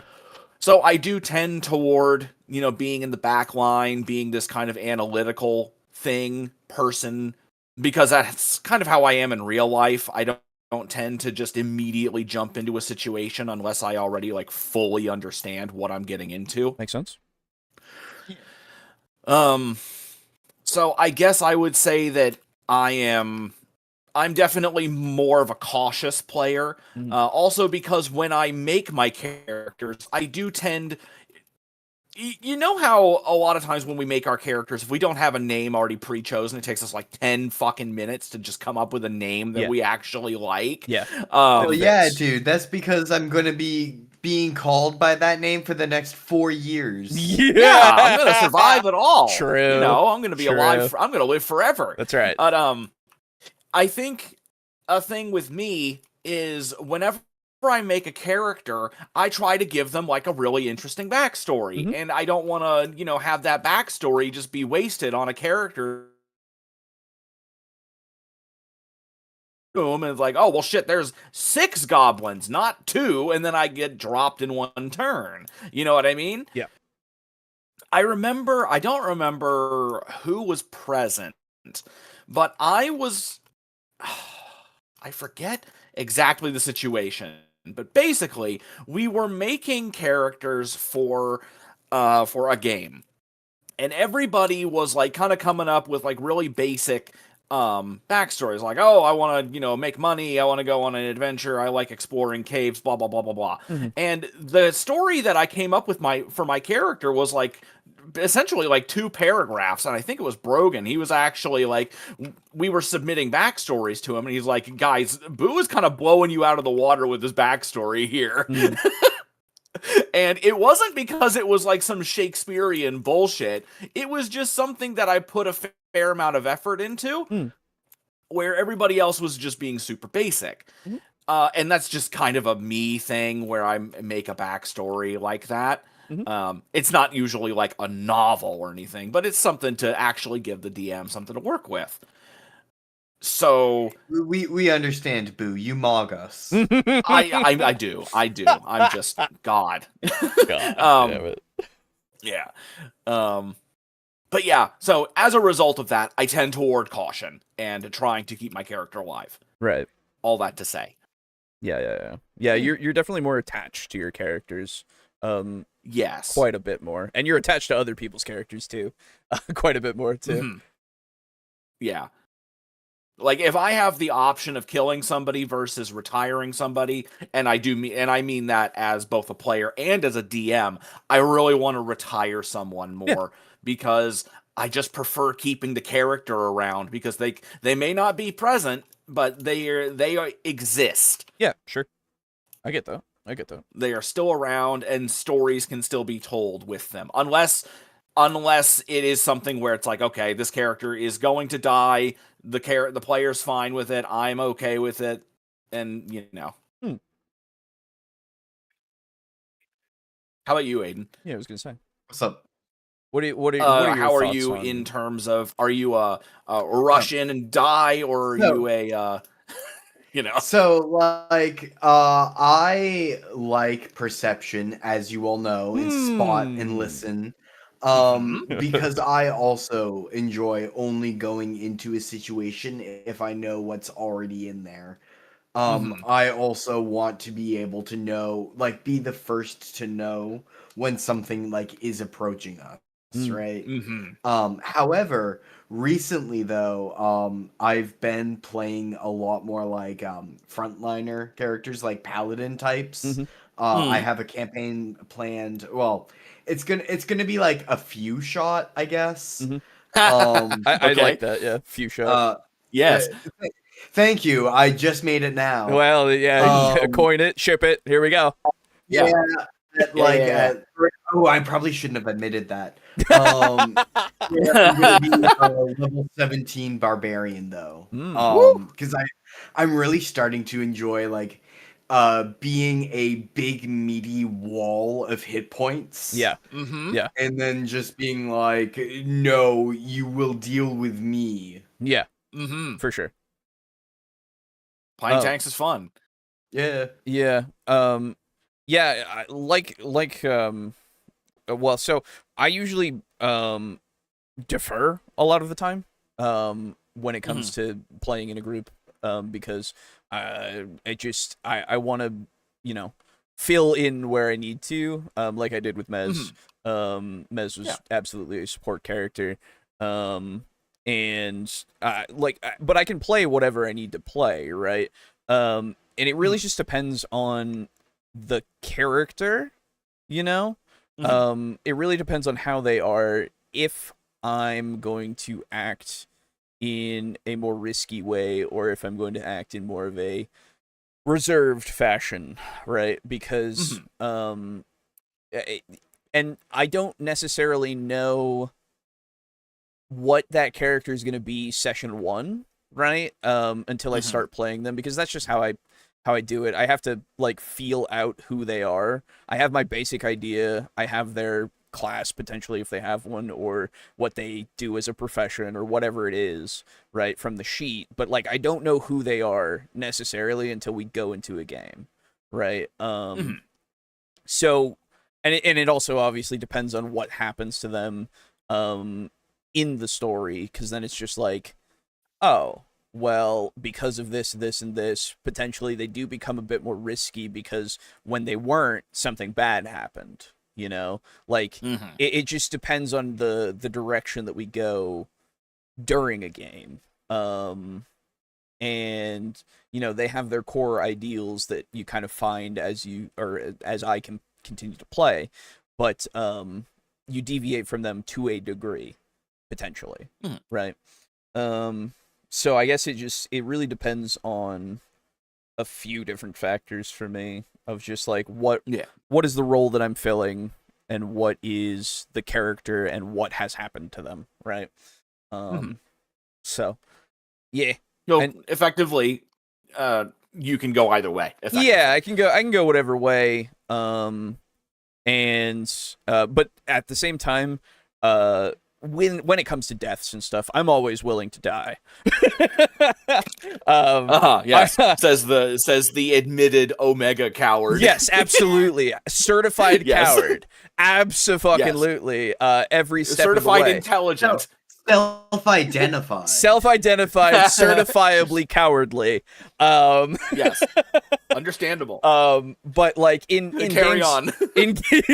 in games like this, I'm absolutely fine with my character dying, unless, like I was telling the story before, I mean, I was miffed by my character kind of dying just because he was left in the gutter. Basically. And it's just like, yeah, but even so, after that, I saw the greater purpose of it that kind of affected the table and like the characters, and I went, okay, well, at least it's done something, and that's good.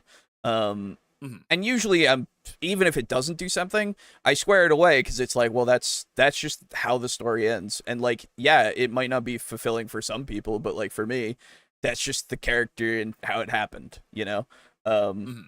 because it doesn't bother me, because it's just like I can just do another one and I'll put myself into it again. I'm willing to just go back in and fucking die again. Go fucking do it again. I'll do it again. It's the Goofy. Yeah. So yeah. I don't mean, it's just, for me, it just seems like I'm never hindered by the fact that my character could die, I suppose. And I'm totally willing to play into it if it fits the scene super well, you know. I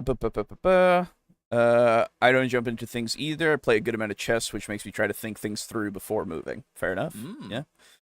Based. We've played a lot of Risk, so we can go from super cautious to totally insane without warning. Yeah, dude. Hell yeah. Risk is great.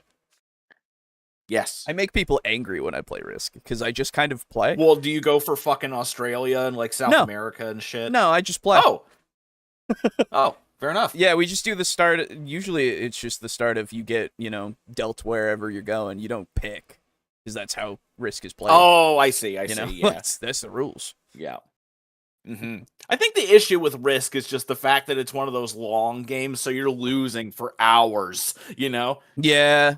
Well, the last time I played it with people, they got mad at me because I was just calm.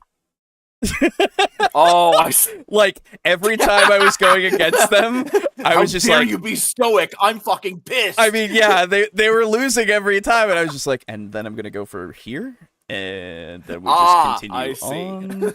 And they were just like, I hate this, and I'm like, I'm sorry, I'm just playing the game. I don't. You're just not reacting. I'm like, I'm just playing the game. Why don't you care? No, I'm winning. I'm sorry. It was funny. Anyway. Yeah. All right, let's see if there's any grander point we can maybe drag out of this video. Flying mounts Yeah, and was right. gonna fly us out, but I'm like, it's easy enough. But the DM was like, okay, you have to roll an athletics check. I have run those style of games in the past. That's not something I particularly enjoy as a DM. I even when I'm sitting behind the screen, I care about the story and the characters. And you know, when you see GMs who are just like, all right, this is going to be brutal, it really takes for me a rewiring, and I have to consciously make the decision to separate myself from the players to play that particular style. Yeah, from the character, you mean? Yeah, yes. Well, I mean, even from the emotion of the players, like character death is never a thing unless like it's something that the player, unless the player is specifically looking for it.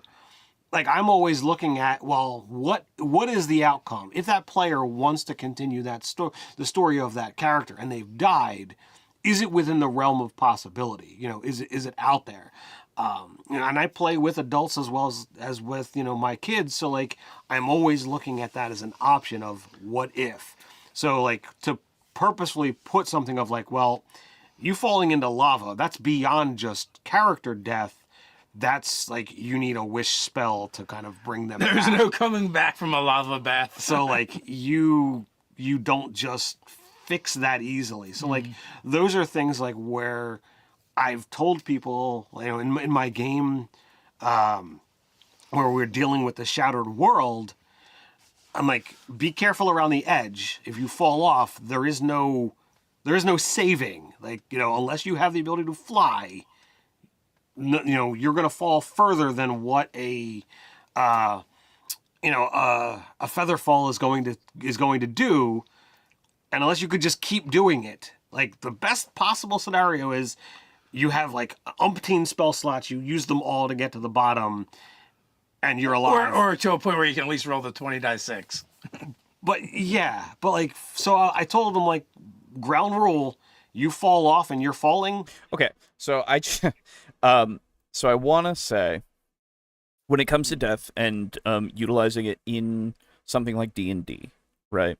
When we have stuff like Revivify, we have Resurrection, we have Reincarnate, we have Wish, all those kinds of things, right? We've talked about it before, I think, here and there, but like when you are in a game and you're utilizing, or when you have the ability to utilize weird magic here and there, or quests to get magic that you don't have access to necessarily, right? one of those things can be the case for use in getting those characters back, right? In fact, with that example that Chara gave before of the wizard circle that resurrects you, but they experiment with it and you get mutated over and over if you continue to use it, and then potentially go insane because of how many times you've utilized it, right? You have these options that are there that you can utilize for them to continue the story with that character with consequences, or with the consequences for the party if they care enough to get that character back, right? Which is usually the case in a lot of settings. And, you know, giving the player that option can make it so that it becomes that, even that it deepens the bond between the player characters, right? Because it's like, well, you were, you cared enough about me that you actually like risked your life to get me to live again, you know? And that can be a very powerful thing, and it can really like take the story in a different direction that is super meaningful to everybody involved.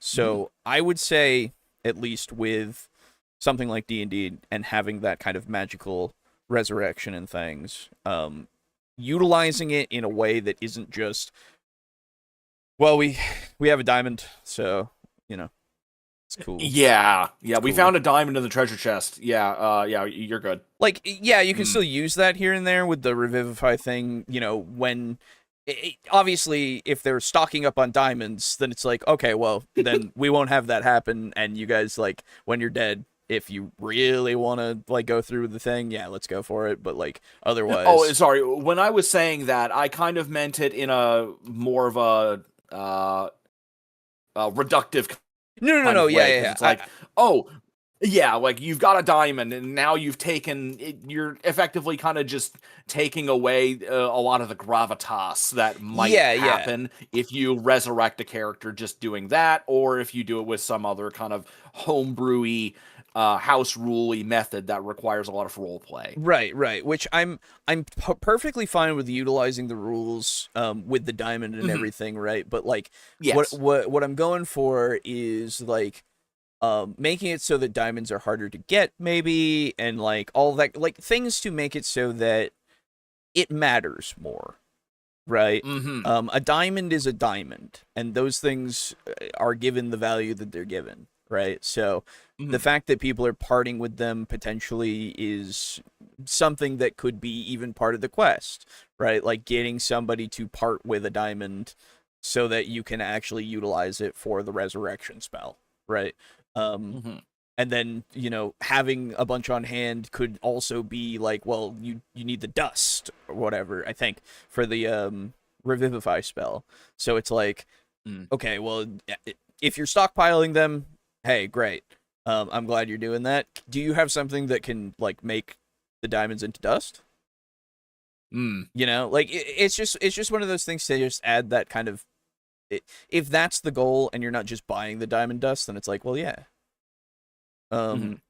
Let's at least make it so that you do have a little bit of the, like, yeah, you prepared for this, but you do need to kind of like totally prepare. Does your mortar and pestle, you have one of those? Like, I hope so. And do you have one that can fucking grind up a diamond? Right, exactly. Which, to be fair, if they get a mortar and pestle, I'm like, all right, well, you at least did that, so you're good, right? They probably made their mortar and pestles so that it can actually do that. So it's like, okay, all right, because otherwise, why the fuck would you make it into diamond dust as your fucking spell? It's like, yeah, you know, it's like whatever. But yeah, I don't know. So like, this does raise actually an interesting question now that I just have thought of. So magical items are, as a rule, more resilient than mundane items, yes? yes, usually. So in order to get a mortar and pestle that can grind diamond, all you need to do is enchant it with a +1. Ah, yeah, okay. I suppose, yeah. Makes sense. That's fair. which is at least something to sink some money into, making it so that It your is, it economy is. good or better. Excuse me. Mhm. And if the DM really wanted to be a stickler for getting them to invest, they could say, "Oh, well, the mortar and the pestle are two separate objects." Excuse me, sir. I went on Reddit the other day, and they said, I'm gonna roll an insight check to see if the fucking shopkeeper is trying to scam the shit out of me. Yeah. "Perfect, yes." And then it's just like, yes. I would like What? to do a perception check for blazing, or what are the red hot Cheetos? Is it just red hot Flamin' hot Cheetos? Cheetos. Flamin' Flamin' hot hot, yeah. Cheetos. I would like to do a spot check for flamin' hot Cheeto dust on the merchant's fingers. Guys, I think he's a redditor. But it's We all that know thing that of that's the only thing that Redditors eat. that's right. But the shopkeep is definitely scamming you. But what are you gonna do about that? He's not gonna sell you it otherwise. Yeah, right? So good job, you figured it out, idiot. Yeah, now, wow, Now you- cope, seethe, and mauled. Hope season mauled, wow, exactly. Figured. Yeah, wow, you figured out this loaf of bread wasn't worth $15. Good for you. I say as I'm pocketing my change. Yeah, exactly. I'm sorry. Did you want Electrum back? Oh. I can give. Oh, I'm sorry. I can return it, but only in Electrum. Yeah, He was like, exactly. fucking spit in his face. I'd rather die. Electrum or store credit? Oh, God. Oh, it's great. What's worse? So funny. God. GameStop store credit. Fucking. Oh, eat my Oh. hey, yeah, no. Oh, Jesus. I Oh. remember. Oh, you brought trading in like a fresh 360 that you bought yesterday? Yeah, it's worth like $3. I was gonna say, yeah, I traded in a game and it gave me like $230 for it, and I was like, yeah, Jesus Christ. never do it. No, Those that was my discs are one so time. much more valuable nowadays. Yeah, for sure. But that was my one time that I was like, oh, I guess I'll just do it. Oh. Yeah. Absolutely ridiculous. Yeah. Anyway. It's just dead because you're out of the game. There's no surviving a fall of that high, even though the game says specifically like it caps out at 20-6. I've fallen ridiculous heights in D&D and like stood up, shook myself off, and got up. I'm like, I'm sorry, I am wearing freaking plate mail. I fell 150 feet and I just get up. It doesn't work that way. Yeah, at this point, your plate mail should be squished flat, and like you should have shot out like toothpaste, right? But you know that's fine when you have that kind of stuff in your game, and you know you in session 0 you let us know about the falling, and that could be a problem. You know, and also like it's a good discussion to have in general session 0 is like, what is the mortality fatality look like in your particular game, and to get everyone on board so that you know the expectations are had, right? Like before we'd never do that, so it's just like, oh, like you never maybe like the idea that your character could die was there, but up until it happens in your game, and like it's not something you're really expecting or prepared for, it can be a little traumatic for players that are new to the game, younger players. So it's good to have the discussion beforehand, so when it does happen, everyone's on the same page and everyone can kind of, you know, agree, you know, what's okay in the game. Right. Well, and it's beyond, you know, just the concept of the rules. You know, you have to look at what is the theme of the game. What is the expectations of everyone at the table? Like, I feel that it's, you know, it's probably in my player's mindset that, okay, when I game with Ted, this is what is expected. I can do crazy stuff and my character's not going to die or perma-die unless I really want it. You know, like, it's a safety barrier and allows for more crazy things to happen. I don't know.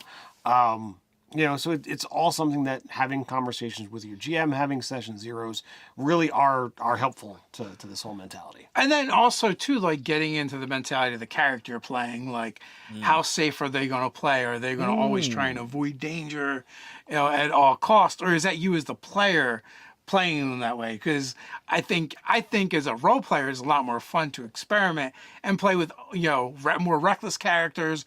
Some characters are more concerned about self-preservation. I've played other characters that they literally try and get other people to do the dangerous stuff, thinking that there's going to be something dangerous. I never say it as a player, but in character, I'm kind of like egging them on and pushing them towards things Nudge, nudge, nudge. that may get them killed, right? And definitely some games lend themselves, Morkborg and Vast Grim or OSR style games. A lot of those style games tend to be more brutal. Shadow the Demon Lord is another game that's supposed to be more brutal, and we've seen a bit of that as well. But as long as your players know what they're getting into. Yeah, I think that's that's a fair estimation. Look at what the rule set is. Look at who the DM is. Because we've definitely had DMs that they were out for blood. Early on, as well as even within 5th edition. DMs who were just like, look, here's the story, and if you interact in a way, you go in a place that you shouldn't, you could just straight up die, and we saw it. And like, that's okay too. Like, I like games that have serious outcomes, right? I may not want them all the time, but like, I did a one shot for Saver Dice for the Skittermander adventure, which was a Okay. Let's just skip ahead a little bit. This is just I just want to see if there's anything else. It's just when Tunk died. One of the other characters kind of like considered Tunk like their buddy, and Tunk kind of like toadied to that character and considered them the boss of the group. So when Tunk died, they tried to go and retrieve Tunk from the afterlife, kind of, and then like a DM aside, and then we lost him. I think we lost Aiden. Oh, so you fell asleep. He's back. Hello. Yeah. Yes, we know it's very boring.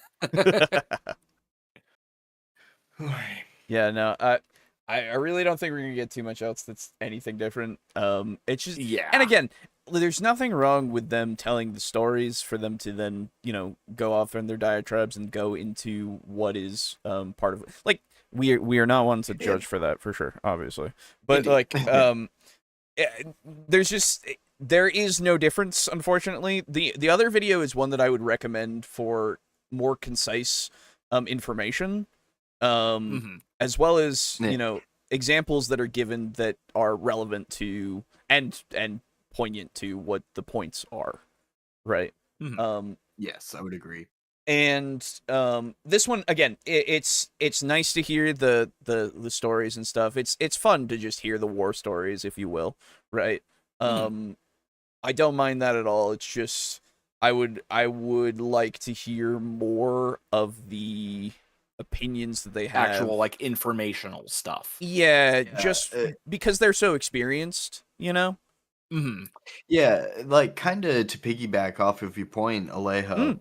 I feel that the first video we watched would be the video that I would recommend to an outsider to D&D who might be curious about what death was like and like how certain like tables like to move forward around the topic.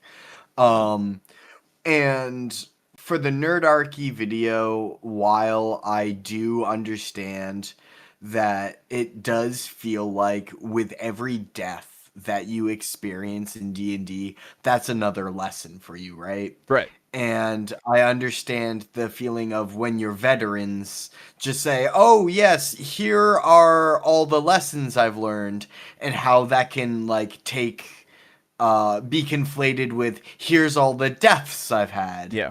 And, like, I do feel the Nerdarchy video would have benefited from some better scripting. Yeah, just cutting here and there, because you can see that they did cut here and there, right? So, I just Yeah, it's just that the Nerdarchy videos always feel a lot more podcasty rather than focusing hard on like a subject. It really depends on subject their matter. length, I suppose, because this one's a nearly, what is this, 24 This one's minute 24 minutes. Yeah, 24 minutes, which is usually, like, it's kind of double kind of the length of a lot of their videos. Like, they usually go 15 minutes, maybe 10 minutes, you know, because they have something to say, and then they have, you know, their stuff that they go for, their references of things that they've done, as well as just experience, right? And that's kind of what I was hoping for more so, I guess. The utilization of that, and like, it's there, don't get me wrong, it's just that it's kind of buried. It's bogged down by the fact that they do have so much to more so reference and explain, rather than going into like maybe one or two things, you know. Because like, yeah, like I said, I just from looking in and just going through it, it's just like, okay, the summarization here is Dave is more reckless when he's playing characters, than Ted would be, and it's like, cool, all right, that's cool, that's good to know. And I'm glad they also went into like, oh yeah, the character might be the thing. Like, they went into the points that we've made, right? It just took a lot longer to get there, right? And it did feel like it took a lot longer, unfortunately. Which is the thing. Especially when you're coming off of a video that's very focused. Very concise, you know? Yeah, absolutely. Yeah. I think it's the better video of the two, unfortunately. Not unfortunately for the video, obviously, but like, just for this video, unfortunately. But yeah, I'm not trying to bash Nerdarchy or anything, right? I'm just saying, no. It's one of those things where, unfortunately, it just feels like we have better content to go to. Does Ginny D have a death video? She probably does. Yeah, I would imagine. I think so. We might have covered it, maybe. We watched Ginny D in fucking forever, honestly. No, did we? No, we did recently, relatively I recently. think you might not maybe have been maybe here. you guys did it and I wasn't there. You might not have been here for that. Yeah, I might have been that. But yeah. So I think that's going to be it for the Nerdarchy video. Because it's just, again, it's a lot more of just the stuff that we've already gone over, and unfortunately, it's not like it's got anything new that is enhanced by their experience, unfortunately, right? Yeah. But I would highly it recommend feels very meandery. Yeah, and I would highly recommend them if you do want to listen to those stories and stuff. I'll have the link, obviously, so go and watch it on your own time, if you want to, just to get those stories and like get the full context, because we did jump around, just trying to see if we can find anything to really dig into, but more so made our own points to have some discussion. But yeah, those are the videos. Those are the videos for tonight. Okay. All right. Yeah, I don't have another death video. Kind of was hoping that one would give us a bit more, but I don't think it was worthless. Obviously, we got a few things here and there. But yeah.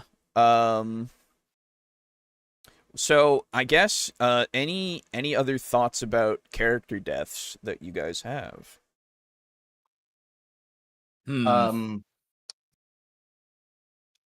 Ooh, you had to ask me these trick questions, Alejo. I apologize. I don't usually. You're right, because we usually end on a video that has us going through. I know. We usually begin with giving our own thoughts. It's true. It's true. I would say, yeah. To any oh god, that's not going to be helpful advice. Say it. I want to hear it. To any new players out there who may be worried about their characters dying, I wouldn't be so concerned about thinking of death as like a point of like you losing the game.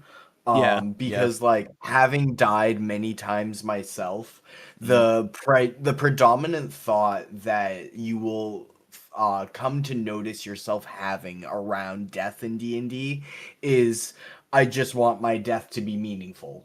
And then it struck me that that might be unhelpful advice, because I can then imagine a new player then asking me, okay, so what does a meaningful death look like? And I go, Yes. wow, there are Yeah. many different answers to that. So like, Exactly. it's It would already- depend on the game. But I think Exactly. that Depend on a lot of I, things. I think that that's still a decent enough question, because it gets them to think about, how would this character's death be? How would I give this character's death more meaning and give them a satisfying death? Yeah, like I was saying with It gets you in the mindset of the character and Yeah. the other characters and the campaign that they're currently playing in. yeah, for sure. I think that's a fine question. Yeah, because like I would say that the character death that I was talking about the clone of Yulon, basically, who Clone of died, Elon? What? clone of Yulon, it's his death didn't have meaning until I gave it meaning, really, because it became that, because it wasn't, it didn't mean anything for a little bit there, just because it was ignored until, I actually just took it upon myself to give it that meaning, right? And it meant something in the story, but also in the meta, right? Helped with a few different things, right? So there are situations where it could just be not as meaningful in the story even, and it could be more meaningful to everybody around the table, right? Or it could be vice versa. Doesn't necessarily mean a lot to everybody around the table, but it means something to you and the characters in the game, right? Or you're detached from it and you just go, well, and it doesn't mean much to you, but it means something in the story, right? Could mean something to the NPCs even, It can take a lot of forms, and it really just depends on a lot of different variables, so there's no one good answer. But I do agree with Boo on the it helps you think when you go, well, what does meaning mean? For a death. What does meaning for this character and this story look like? Yeah. So yeah. I don't know. Well, I guess, unless there are any other thoughts. I don't know if I have any. I'm kind of drawing a blank, No, if I'm you're fair. honest. You're absolutely fair. Then I suppose that ends our special Valentine's Day death discussion. Way! Oh my God. Happy Valentine's Day, everybody. I hope your characters have a great death. Yeah. A lovely death. A lovely, lovely death. Well, hey, it can make it so that the love that you share is more meaningful when there is death involved. When they're dead, yeah. Well,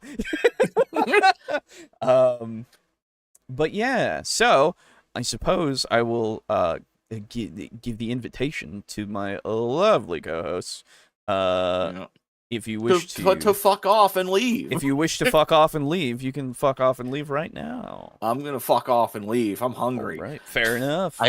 My hands are tied, I suppose. I shall indeed fuck off and leave. Alejo's made his will very clear, I suppose. Especially with the wording that he used. My God. Right. I know. Invite you to leave. I think I'm being kicked out. Yeah. Alejo, before I do fuck off and leave, right. I will fuck off and leave right now. Goodbye. Goodbye. I'm off Monday, Tuesday, and Wednesday. Holy shit. If you want to play more Abiotic Factor or Mech Warrior. Okay. It's up to you. Okay, cool. I will, so probably not Monday, because we're going to be doing Vampire on Sunday, because that's going to take a chunk out of my sleep. I'll probably not, especially because now we're starting it later. Yeah. So, probably not then, but maybe Tuesday then for soonest. Okay. Yeah, that's fine. Okay, cool. All right. Well, I'm going to fuck off and leave. All right. So goodbye. Bye-bye. Bye. All right, everybody. Oh, I didn't see that, Chara. I'm sorry. Speaking of burial goods, does anyone play out their party member's funeral / burial? That is a good question. I've never done that, actually. I've never done that. Death is also a really good band. That is true. Anyway, I'm gonna read comments, and then I'm gonna fuck off and leave, okay? So, let me get to comments. We have a few comments, since we were away for a while. So, first off, FMD Full Metal Dragon says... Oh, there we go. This was on 241. This was too many TTRPGs. The answer to this question is both yes and no. Yes, there are too many bad RPGs, and no, there are not enough good RPGs. And oftentimes, the ones that become popular, like Dagger Flop, are popular for the wrong reasons while being badly designed games, and good RPGs will get overlooked as a result. As for Lovecraft, it takes a very cracked mind to create a cracked cosmic horror universe. True. So, this is the thing with bad RPGs. Honestly, I don't know of too many bad RPGs. Dagger Heart is definitely one of the ones that I don't think is necessarily bad. But we've already talked about this, so I just, it's one of those things where I only hear about the good ones because of other people, right? Isn't bad subjective? Not necessarily, no. There could be systems that literally just don't function properly, and that is objectively bad, because of the way that their actual rules and stuff don't interact well with the actual system. So you can have objective bad systems. Like I will always point to the Dark Souls 5e system before it got fixed was objectively bad, because it had rules that legitimately did not work. So no. Not necessarily subjective. I know a lot of people don't like Dagger Heart, and I think there are a lot of disparate things in Dagger Heart, but as somebody who has not played Dagger Heart and only read a little bit here and there, I cannot tell you if it's objectively bad or not, necessarily. But regardless, but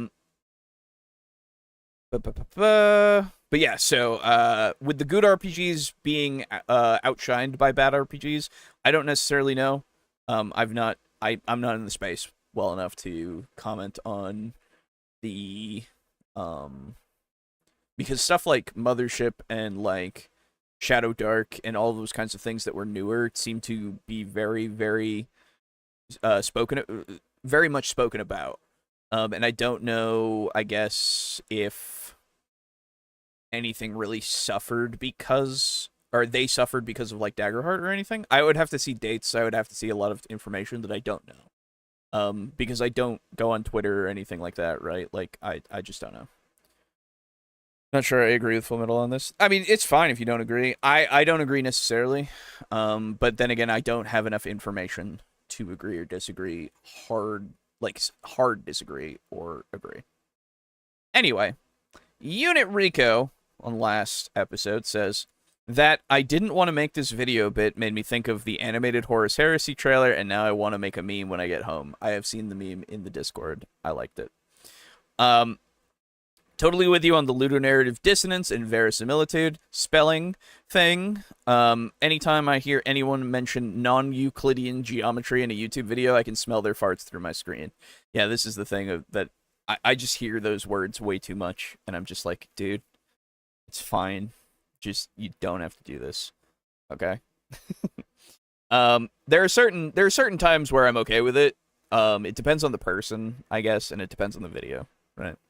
Anyway, I'm guessing the weird audio thing that dev clip is done purposely to avoid some automatic copyright strike. Whether it's warranted, I don't know, but I've seen it used before. That seems stupid to me, considering it's used for fair use purposes in their video. And I get that, people don't want copyright strikes and stuff, but it is something that I don't know. They shouldn't have to do that, I guess. If the dev was going to copyright strike that video about Daggerheart, then I would just be like, dude, that's fucked up. Don't do that. Anyway, while I agree with the way money works sucks. While I agree the way money works sucks in the game, in the way it's described, I do disagree with the reason why. The size of chests or specific coins is irrelevant as long as it's consistent in the world, it works fine. You can say the same about the system in Conan you guys talked about. Different people have different sized arms, so you're left with the same scaling issue, but it doesn't matter because it works in the fiction as body parts were used as measurements in markets of history. In history, excuse me. The problem, at least in my mind, is that the writers seemingly tried to create a don't sweat the numbers system, like the ones you described for Delta Green, but then still put hard numbers and conversions in the game, since you're just left with a traditional system, so you're just left with a traditional system, just served with the confusing abstraction sauce poured on top. That's fair. I agree. Yeah, it's not necessarily about the whole, like, arms thing and all that, right? Yeah, that's a much better way to go for it, with the fact that it's still just the traditional system with just this weird abstraction that you have to kind of figure out. It's annoying. Oh, what the fuck? Oh, what the fuck? There we go. And it also said year 7, let's go, lads. Woo! Thank you, Rico. And finally, Timothy. Also looking at Daggerheart. Hello, bros. Still working on lore. Don't really have deep thoughts about Daggerheart. Sounds fine. See you next time. Have a nice day. Yeah, so I would say that ultimately for me, Daggerheart is probably fine for some people and absolutely horrible for other people.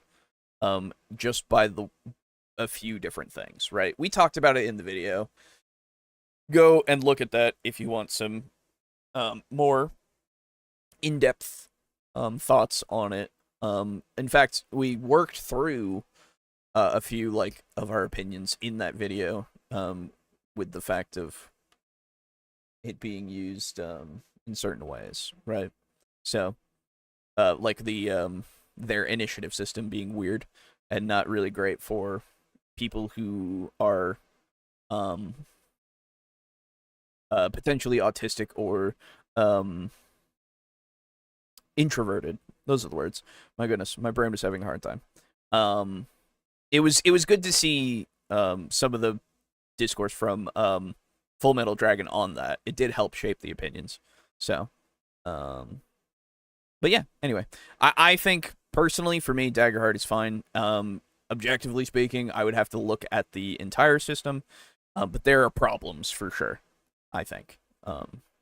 So, Non-Euclidean verisimilitude. Thank you, Chara. So cool. God damn it. That being said, that is everything for this episode. Thank you all for joining and watching, if indeed you still are. I'm going to go into the shoutouts and the shilling, so thank you to those of you who are around. Potentially subscribe if you're new, like the video potentially, leave a comment. We like comments. And other than that, let's move right on. So, we have a good old website that you can support us on if you go to the Support Us tab. That is up to you. Here is all the stuff that I'm going to talk about. So, we have a Patreon and a Ko-Fi. Those things are up here. Here we go. There's a Patreon, patreon.com/TableTalk Crew. It's in the description, as well as, my eyes, ko-fi.com, ko-fi.com/TableTalk Crew. You can join there and become a table flipper like these lovely, lovely people for as little as $1 a month, or as much as 15 if you want. And these people, I'm going to give a thank you to. So thank you, big thank you, big thank you to our tier 4s, that being Steely, Draco Kraken, and Rick, aka Unirico. We appreciate you very, very much. Big thanks. A thank you goes out to Crimson Rose as well at tier 2. Appreciate you. And a thank you to our tier 1 contributor. If you join the Patreon or the Ko-Fi, you're basically just supporting us. You're also getting access to sometimes when we get things out that are new, and ahead of schedule, and if I do editing streams, and if I do table flipper only games. You also get a little role in the Discord, depending on your tier. It's up to you if you want that too. I think it's optional now if you join the Discord, so there you go. Anyway, we also have our fourth wall shop. Look at these dice that we were talking about before. Hey, do you have dice? Whoa, do you want dice? Well, we have a few things. We have the Sunrise and Sin City mat that you can use for your keyboards, or you can just use it as a general mat for like rolling dice on, whatever you really want to do. We have our keychains here that you can get. Lovely little things. The dice themselves, these are the custom dice. These are all behind me, I think. Where did I put them? Yeah, they're behind me. And these will get sent out to you if you buy these. The coasters, they're there. The mug, Jerry, a very small mouse pad if you want that, and this notebook as well if you want that. Up to you, of course. All stuff that you can get to support us. I like this mouse pad quite a bit. It's over in my my bedroom for my lap desk. I like it. And yeah, I mean, up to you if you want all this stuff. Continuing on. You can donate to our PayPal directly. That is a link here. Honestly, I might just change this out to not being the PayPal. I might just change it to being like the one that technically goes to the stream, technically. There is a link in the description for that, but regardless, you can donate to us directly here. We're also affiliated with Humble Bundle down here. You can see a Humble partner. If you use the link in our description or use this link here, and go to Humble Bundle, you can buy stuff through there, like bundles, like the stuff in the store, like the choice bundles, and give us a little bit of kickback. Looks like... What do we got here? Ooh, Sci-Fi Shooters 2.0 has, I see System Shock 2 in there. Ooh, very cool. Forgotten Realms Vaults looks like Wizards of the Coast. What is this? Oh, these are actual books. Oh, cool. So you can get some D&D actual stories if you want right here. That's pretty cool. What else we got? Do we have any... Let's see. Do we have any... I think the Fallout bundle is still here. Yeah. Fallout Tabletop Mega Bundle. So the Fallout game, the table ttrpg, if you will, is here. And you can get some stuff to actually have STLs for... why can't I think of... 3D printers. There we go. As well as the actual game itself, I believe, down here. Yes. The Winter of the Atom, the actual PDF there, I think, is the... On the Crossfires here. Warfare Expansion. Where's the... I think the core... Yeah, there we go. There's the core rulebook and everything. So if you want PDFs of all that, as well as STLs, go for it, dude. I think I need this bundle. I think I don't have all this stuff, so... Modifius's Fallout Tabletop RPG is there. I would recommend that. I know Rico would too. Rico has talked about it in our Discord. But yeah, there's a lot. So go and check out Humble Bundle. Use our link. Humble Bundle is great. Continuing on. Last but not least, of course, we have Drive-Thru that we are affiliated with RPG, fiction, comics, and cards. All of these links work here on our website, TableTalk. dnd.us. And here is the Drive-Thru RPG. It's the one I'll go over just because it's the most relevant. Looks like we've got some official Cyberpunk Red stuff right here with interface Red. Ooh. The Index Card RPG Game Mastery books over here too. I know a lot of people like that. Index Card RPG right here. There's a bunch of sales and stuff on things, so I would highly recommend you go and check them out using the link in our description, and within 15 days, if you buy something after using our link, we will get a kickback. I think it's 4 or 5%. I don't remember. A lot of user-generated stuff, a lot of official stuff, and obviously the cards, comics, and fiction sections also have their own cards, comics, and fiction. So, go check out Drive-Thru, Drive-Thru sites. They're good stuff. And that'll do it. That's all the shilling and stuff. So, once again, here at the end, I thank you all for joining us this evening for Death and Valentine's Day. In fact, it is still Valentine's Day, technically right now. For those of you in the future, I hope you had a good Valentine's Day when you're watching this.